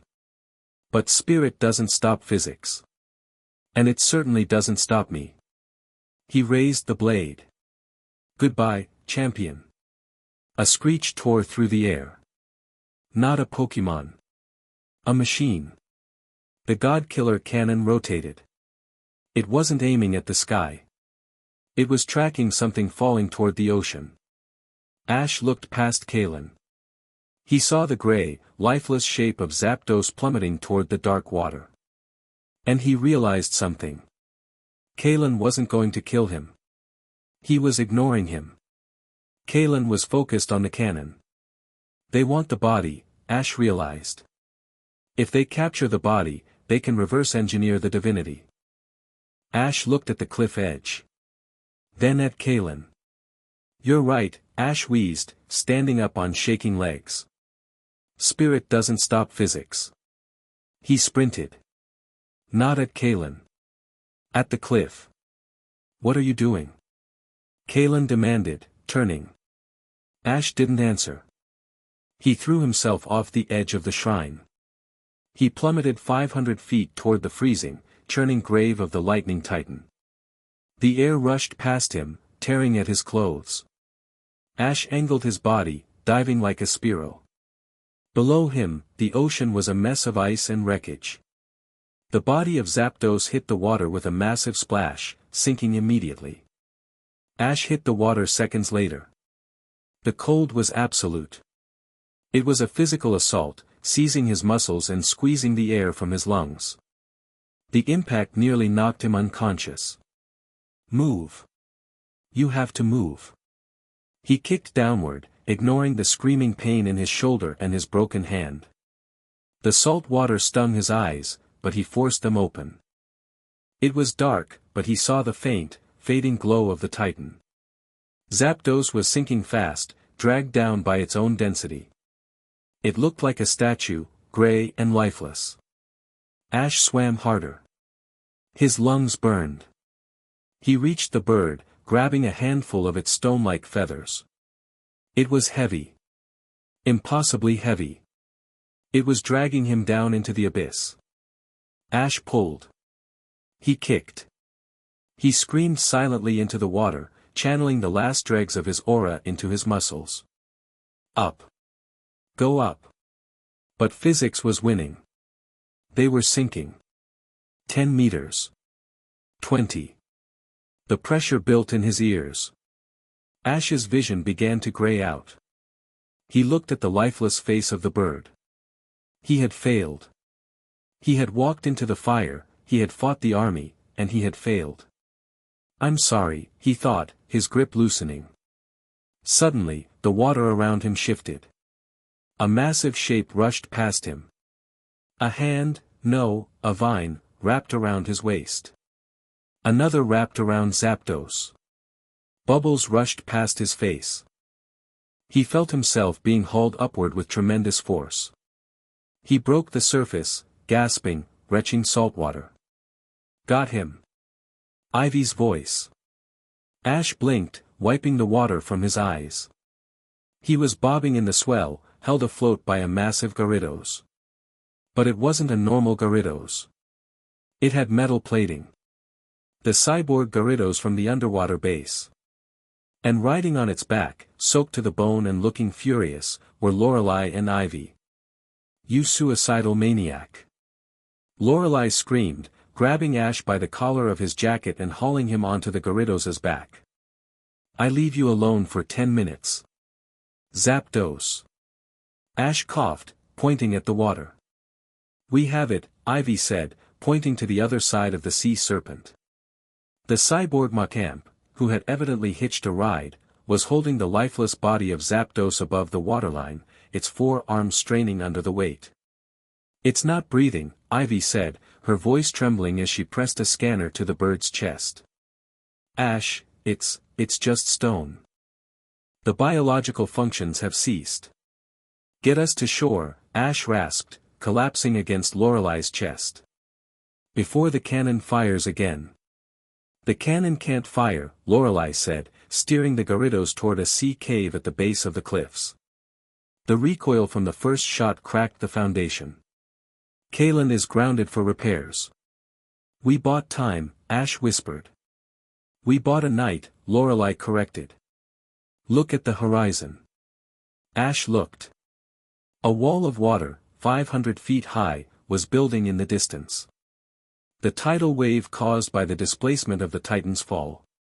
Go. Lorelei commanded. Into the caves. High ground. The Gyarados surged forward, racing the apocalypse. The cave was deep, winding its way up into the volcanic rock of the island's core. It was dry, warm, and safe from the rising water. Outside, the world ended. The tidal wave hit Shamudi with a sound like the earth splitting open. The vibrations shook dust from the cave ceiling. But they were high enough. In the flickering light of a small campfire Ivy had started, the group sat in silence. Zapdos lay in the corner. It looked like a masterful carving of a bird, gray and cold. There was no static, no hum. Just dead rock. Ash sat by the fire, shivering uncontrollably. Ivy was rebandaging his hand, splinting the broken fingers. "It's a clean break," Ivy said softly. "But you won't be throwing a pokeball with this hand for weeks." Ash didn't answer. He stared at the fire. "Ash," Lorelei said from the other side of the fire. She was drying her clothes, her hair loose and wild around her face. "Talk to us." "I felt it die," Ash said. His voice was hollow. It wasn't just a heartbeat stopping. It was like a color vanished from the world. A whole frequency just, gone. He looked up at them, tears streaking the soot on his face. "I'm the chosen one," he mocked the title bitterly. "I'm supposed to bridge the gap. And I let one of them get erased." "You didn't let it happen," Ivy said firm, tying the bandage off. "You were fighting a paramilitary army and a madman in a mech suit. You are one human being, Ash." "I'm not enough," Ash whispered. He buried his face in his good hand. "I'm not enough." The silence stretched, heavy and painful. Lorelei stood up. She walked around the fire and sat down next to Ash. She didn't say anything. She just wrapped her arms around him, pulling his head onto her shoulder. Ivy moved to his other side. She leaned against him, resting her hand on his chest, over his heart. "You don't have to be enough," Lorelei whispered into his hair. "Not tonight." "We're here," Ivy added softly. "We're not leaving." Ash broke. The adrenaline that had sustained him for 3 days finally evaporated, leaving only grief and exhaustion. He sobbed, a raw, ugly sound that echoed in the cave. He clung to them, to the warmth of Lorelei, the steady presence of Ivy. They held him. They held each other. In the face of the apocalypse, amidst the cold stone and the dying gods, the three of them tangled together. It wasn't about romance, though that was there. It was about survival. It was about finding a single point of warmth in a world that had gone cold. Lorelei kissed his temple. Ivy stroked his hair. They murmured soft, meaningless assurances until his breathing evened out, until the sobbing stopped. Ash fell asleep in their arms, exhaustion finally claiming him. Lorelei looked at Ivy over his sleeping form. "We can't win this," Lorelei whispered, the fear finally showing in her eyes. "Zapdos is dead. Articuno is hiding. Moltres is fled. And Kalen has the high ground." Ivy looked at the stone bird in the corner. Her scientist's brain was working, even now. "Energy cannot be created or destroyed," Ivy murmured. "Only changed." "What?" "Zapdos isn't dead," Ivy said, her eyes widening slightly. "Look at the texture. It's not decay. It's calcification. It's a defense mechanism. It's a chrysalis." She reached out, touching the stone wing. The energy didn't vanish, Lorelei. It dispersed. Into the atmosphere. Into the ley lines. So we need a conductor," Ivy said. She looked at Ash. "We need someone who can call it back." Morning came, but the sun did not. The sky was a bruising purple, heavy with toxic clouds. Ash woke up stiff, his hand throbbing, his body aching. But the despair of the night before had settled into something colder. Something harder. He found Ivy and Lorelei standing at the cave entrance, looking out. The water had receded, leaving the lower island scoured clean. Buildings were gone. Trees were stripped. It was a wasteland. But looking up at the shrine, the lights of the Iron Sovereignty were blazing. And hovering above the shrine, held in place by a net of red laser grids, was Lugia. But it wasn't the white, majestic guardian. Its scales were dull gray. Armor plating had been bolted onto its wings.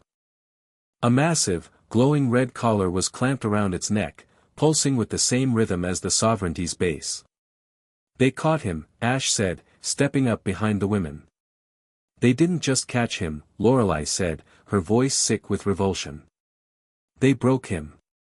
A holographic projection appeared in the sky, a massive image of General Kalen, broadcast from the shrine.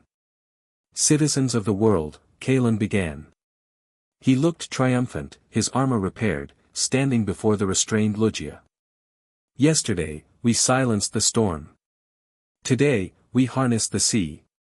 He gestured to the corrupted Lugia. "The era of chaotic gods is over. We have tamed the beast of the currents. With this power, the Iron Sovereignty will regulate the weather. We will decide where the rain falls. We will decide who drowns and who sails." Kalen leaned into the camera. "And to the so-called champion hiding in the rocks, come out. Come to the shrine. I want you to see the future before I bury you in the past." The transmission cut. Ash stared at the shrine.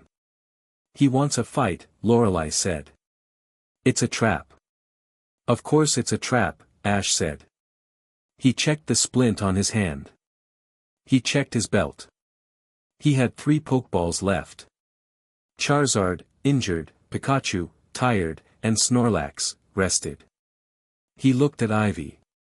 "You said Zapdos isn't dead." "It's dormant," Ivy confirmed. "But to wake it up, you need a massive injection of elemental energy. Lightning. Fire. Ice. All of it." "And the GS ball?" Ash asked. "I finished the jammer," Ivy said, pulling the gold ball from her pack. "But it has to be close. Point-blank range on that control collar." Ash nodded. He turned to Lorelei. "Can you get us up there?" Lorelei looked at the sheer cliff, covered in ice from the storm. She smirked, pushing her glasses up. "I can get us anywhere," she said. Ash looked at the cyborg Pokémon, the Machamp, the Gyarados, waiting in the shadows of the cave. They looked at him with expectation. "We're not sneaking in this time," Ash said. He walked to the edge of the cave. The wind whipped his hair. "We're going to war." Chapter 8 End. Chapter 9, The Song of the Earth. The ascent was not a climb, it was a siege.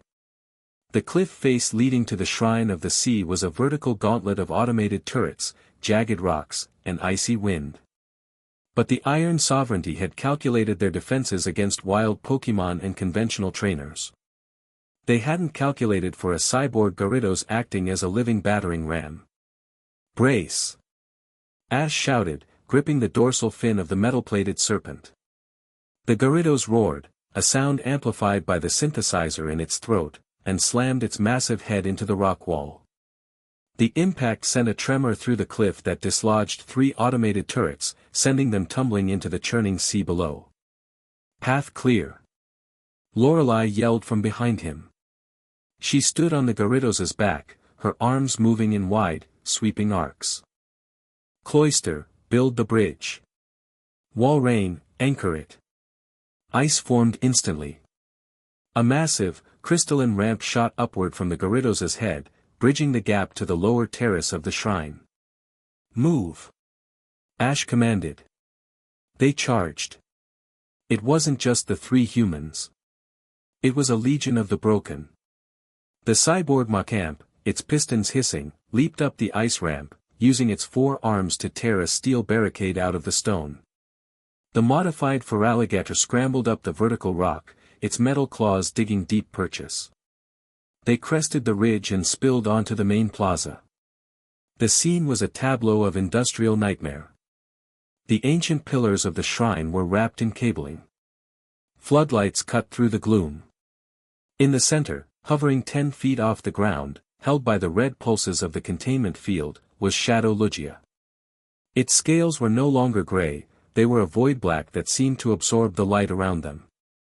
Its eyes were burning red slits. The collar around its neck hummed with a frequency that made Ash's teeth ache. General Kalen stood on the raised altar platform beneath the Godkiller cannon. He looked down at the ragtag army, his face encased in his helmet. "You are persistent," Kalen's voice boomed over the plaza speakers. "I'll give you that. But persistence is just a polite word for inability to accept defeat." He raised a hand. Shadow Lugia. Erase them. The corrupted guardian opened its maw. There was no charging time.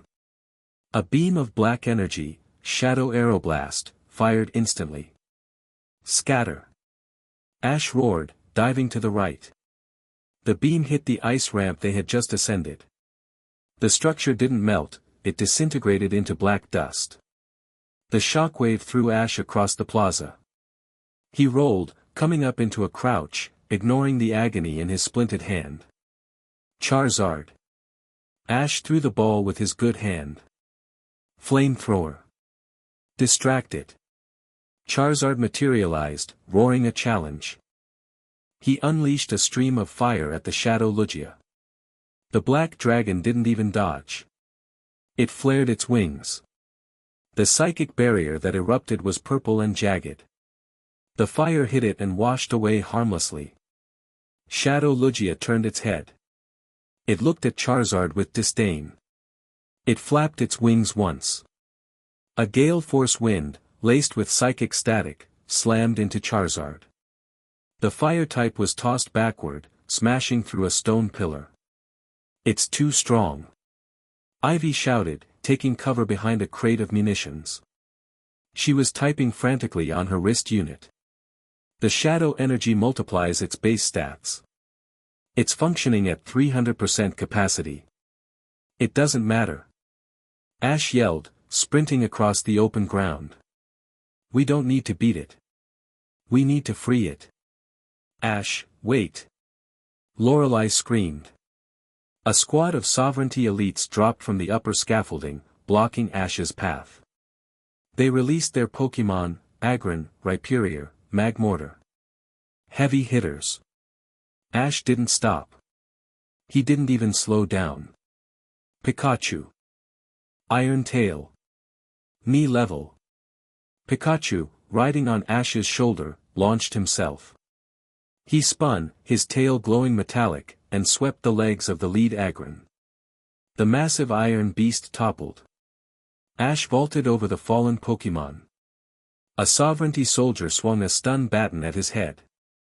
Ash ducked, weaving inside the guard, and drove his elbow into the man's throat. He was a blur of motion. He didn't fight the Pokémon, he fought the trainers.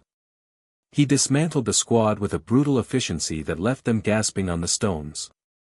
But there were too many. Another wave of soldiers poured from the temple entrance. Go. Lorelei's voice cut through the chaos. Ash looked back. Lorelei had stepped into the center of the plaza. She wasn't looking at him. She was looking at the army. She removed her glasses. Jinx. Dugong. Lapras. Cloyster. Slowbro. Her entire team materialized. The temperature on the plaza dropped 30 degrees in a second. Frost webbed across the soldier's armor. Blizzard, Lorelei whispered. Full release. The whiteout was instant. A wall of snow and ice slammed into the Sovereignty forces, burying the heavy infantry. I'll hold the line. Lorelei shouted over the wind. Get to the altar. Ash nodded. Ivy, with me. They sprinted toward the altar, weaving through the frozen statues of soldiers. Shadow Lugia shrieked. It tried to target them, but the cyborg Macamp leaped onto its back, grappling with the dragon. It was a mismatch, an ant fighting a hawk, but the cyborg's enhanced strength bought them precious seconds. Lugia thrashed, shaking the Macamp off and sending it crashing into the Godkiller cannon's base. Ash and Ivy reached the stairs of the altar. Kalen was waiting. He drew his high-frequency blade. His exosuit whirred. I told you, boy, Kalen sneered. Gods are obsolete. And so are you. He lunged. Ash didn't have a weapon. He didn't have a Pokémon ready. But he had Ivy. Duck. Ivy yelled. Ash dropped flat. Ivy fired her energy rifle. Not at Kalen, but at the ground beneath his feet. She had modified the charge. It wasn't a laser, it was a sonic pulse. The stone exploded. Kalen lost his footing, the heavy suit stumbling on the loose rubble. Ash sprang up. He channeled his aura into his legs and kicked the general in the chest plate. The impact was like a cannonball. Kalen flew backward, slamming into the control console of the cannon. "Ivy, the jammer!" Ash yelled. Ivy vaulted onto the platform. She slapped the GS ball device onto the main terminal. "Uploading the counter frequency. I need 30 seconds. "You don't have 30 seconds. Kalen roared, pulling himself up. He backhanded Ivy, sending her sprawling across the platform. The rifle skid away. Kalen raised his blade to strike her. "No." Ash intercepted. He caught Kalen's wrist. Flesh against hydraulic steel. Ash's boots skid on the stone. His muscles screamed. The blade inched closer to Ivy's neck. "You can't win." Ash gritted out, blood leaking from his nose. His aura flared, a desperate blue light trying to hold back the mechanical force. "I have already won," Kalen snarled. "Lugia. Kill them." Shadow Lugia turned. It gathered energy. A massive sphere of black matter formed in its mouth. It fired. Ash couldn't move. If he let go of Kalen, Ivy died. If he held on, the blast killed them all. "Protect." It wasn't Ash's voice. A wall of green light materialized between them and the blast. Ash blinked. Standing on the edge of the platform, battered and burned but standing, was the cyborg Macamp.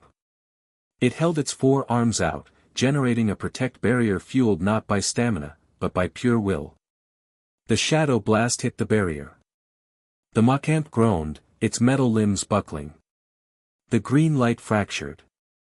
"Now, Ash!" Ivy screamed, kicking the terminal.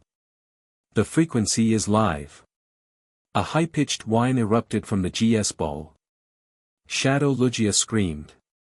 The red collar around its neck sparked. The black aura flickering around its body destabilized, revealing flashes of white scales underneath. Kalen looked distracted by the noise. Ash let go of the wrist and headbutted the general. Hard. The visor cracked. Kalen stumbled back. Ash turned to the dragon. "Charizard!" Ash yelled. "Get me up there." Charizard, bleeding and exhausted, swooped down. Ash grabbed his leg. The dragon hauled him into the air. "Throw me." Charizard spun and launched Ash toward the thrashing, screaming Lugia. Ash hit the dragon's back.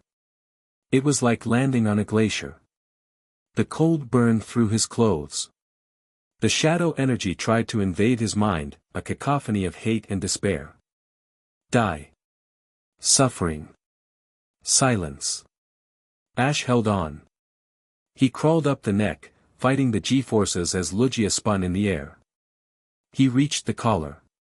It was hot, glowing with overdrive energy as it fought Ivy's jamming signal. Ash grabbed it with his good hand. Burn. The metal seared his palm. Ash screamed, but he didn't let go.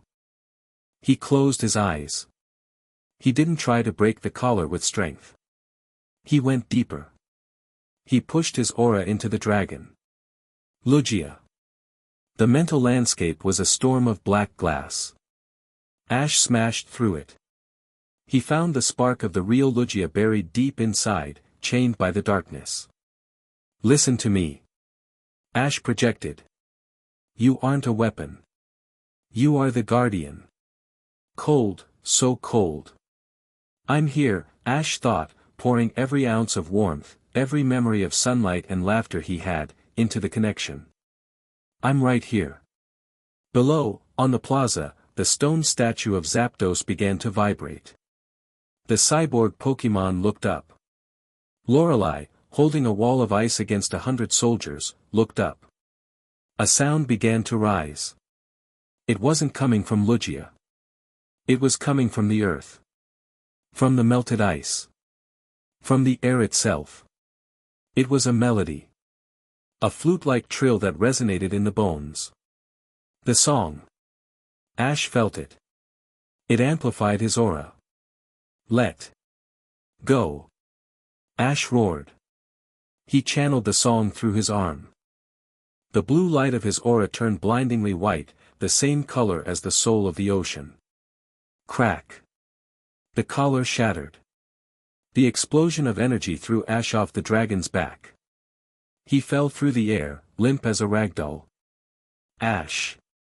Charizard dove. But he wasn't fast enough. A white blur caught Ash in midair. Lugia. The shadow was gone. The scales were pearl white and gleaming. The red eyes were gone, replaced by deep, soulful blue.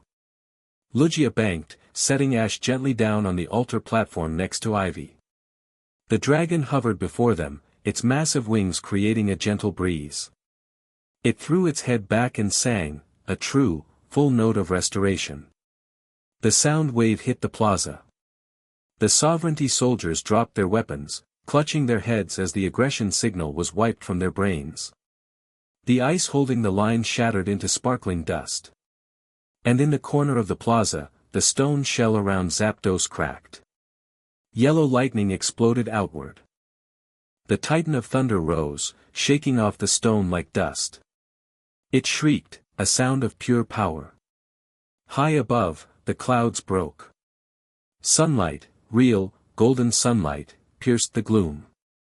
From the east, a streak of fire. Moltres returned, from the north, a trail of diamond dust. Articuno descended. The three birds circled the shrine. They weren't fighting. They were dancing. Harmony. On the platform, Kalen pulled himself up. His suit was sparking, one arm hanging useless. He looked at the sky, at the restored balance. Impossible, he whispered. You can't just fix it. Chaos is the natural state. He stumbled toward the cannon controls. I can still end it. One shot. Point blank. He slammed his fist onto the manual override. The cannon groaned, turning toward Lugia, who was hovering 10 feet away. Lugia, hyper beam, Ash said. He didn't shout it. He barely whispered it. He was sitting on the ground, cradling his broken hand, leaning against Ivy. Lugia looked at Kalen. It opened its mouth. The beam wasn't just energy, it was judgment. It hit the God-Killer cannon. The metal evaporated. The explosion was contained, a sphere of destruction that consumed the weapon and the platform Kalen stood on. The general screamed as his suit was disintegrated. The shockwave blew him backward, off the shrine, off the cliff, and into the sea below. Silence returned to Shamudi. But it wasn't the dead silence of the shadow. It was the silence of a morning after a storm. Birds began to chirp. The ocean waves lapped gently against the cliffs. Ash let out a long breath. He looked at Ivy. She was staring at him, her face streaked with dirt and tears. We did it, she whispered. Ash looked down at the plaza. Lorelei was walking up the stairs, stepping over the unconscious bodies of the sovereignty soldiers. She looked exhausted, her clothes torn, her hair a mess. She looked beautiful. She reached the platform and collapsed next to them. Next time, Lorelei wheezed, leaning her head on Ash's shoulder, we go on a normal vacation. Like a beach. With drinks. Ash laughed. It hurt his ribs, but he laughed. Deal. Lugia lowered its head, bringing its massive eye level with the trio. Chosen one, the voice echoed in their minds. It was warm, like a summer current. You have restored the balance. The world owes you a debt it cannot pay. Just keep the storms down, Ash said, reaching out to touch the dragon's snout with his good hand. I'm tired of rain. Lugia let out a sound that might have been a chuckle. It pushed off the ground, soaring into the sky to join the three elemental birds. The four titans flew in a perfect circle, weaving a tapestry of light and color across the sky. Ash watched them go. His vision began to blur. The adrenaline crash was hitting him hard. He felt Ivy's arm around his waist. He felt Lorelei's hand in his. "Sleep, Ash," Lorelei's voice was soft, drifting away. "We've got you." Ash closed his eyes. For the first time in days, he didn't dream of fire or ice. He dreamed of nothing at all. 3 days later. The cleanup on Shamuti was slow. The League had finally arrived, Admiral Vance had been found adrift in a lifeboat, and reinforcements under Lance poured in to arrest the remaining Sovereignty forces. Ash sat on the edge of the cliff, his arm in a sling, his hand casted. The sea below was a brilliant turquoise. He heard footsteps behind him. "The transport is here," Ivy said. She was wearing clean clothes, a lab coat over a sundress. She looked like a professor again, though she still carried the energy rifle slung over her shoulder. "Good show wants a debriefing in Kanto." Ash didn't turn. "I'm not going back to Kanto." Ivy paused. Lorelei stepped up beside her. "We know," Lorelei said. She sat down next to him. "Lance offered you the Kanto championship, you know. He wants to step down to focus on the G-men." "I don't want it," Ash said. He looked at the orange horizon. "The sovereignty is broken, but the ideology is still out there. People who hate Pokemon. People who want to control them." He looked at the two women. "Someone has to watch the sanctuary. Someone has to make sure the legends are safe." "The Orange Architect," Ivy mused. "That's what the locals are calling you." "I prefer Ash," he said. He stood up. He looked at them, really looked at them. "I'm staying here. To rebuild. To guard the shrine." He hesitated. "But I can't do it alone." Lorelei smiled. She took her Pokédex out of her pocket, the one that identified her as an Elite Four member, and tossed it into the ocean. "Oops," she said deadpan. "Clumsy me. Guess I can't go back to work." Ivy laughed. She tapped her wrist unit. "I just transferred my tenure to the Valencia field office. Indefinitely. Someone has to study the long-term effects of shadow energy on the local ecosystem." Ash felt a lump in his throat. He reached out, pulling them both into a hug. It was awkward with the sling, but it was perfect. "You guys are crazy," Ash murmured. "Birds of a feather," Lorelei whispered, kissing his cheek. Above them, high in the clouds, a flash of fire and a sparkle of ice danced in the wind. The storm's sovereign had his court. And for the first time, the future looked bright. Chapter 9 End.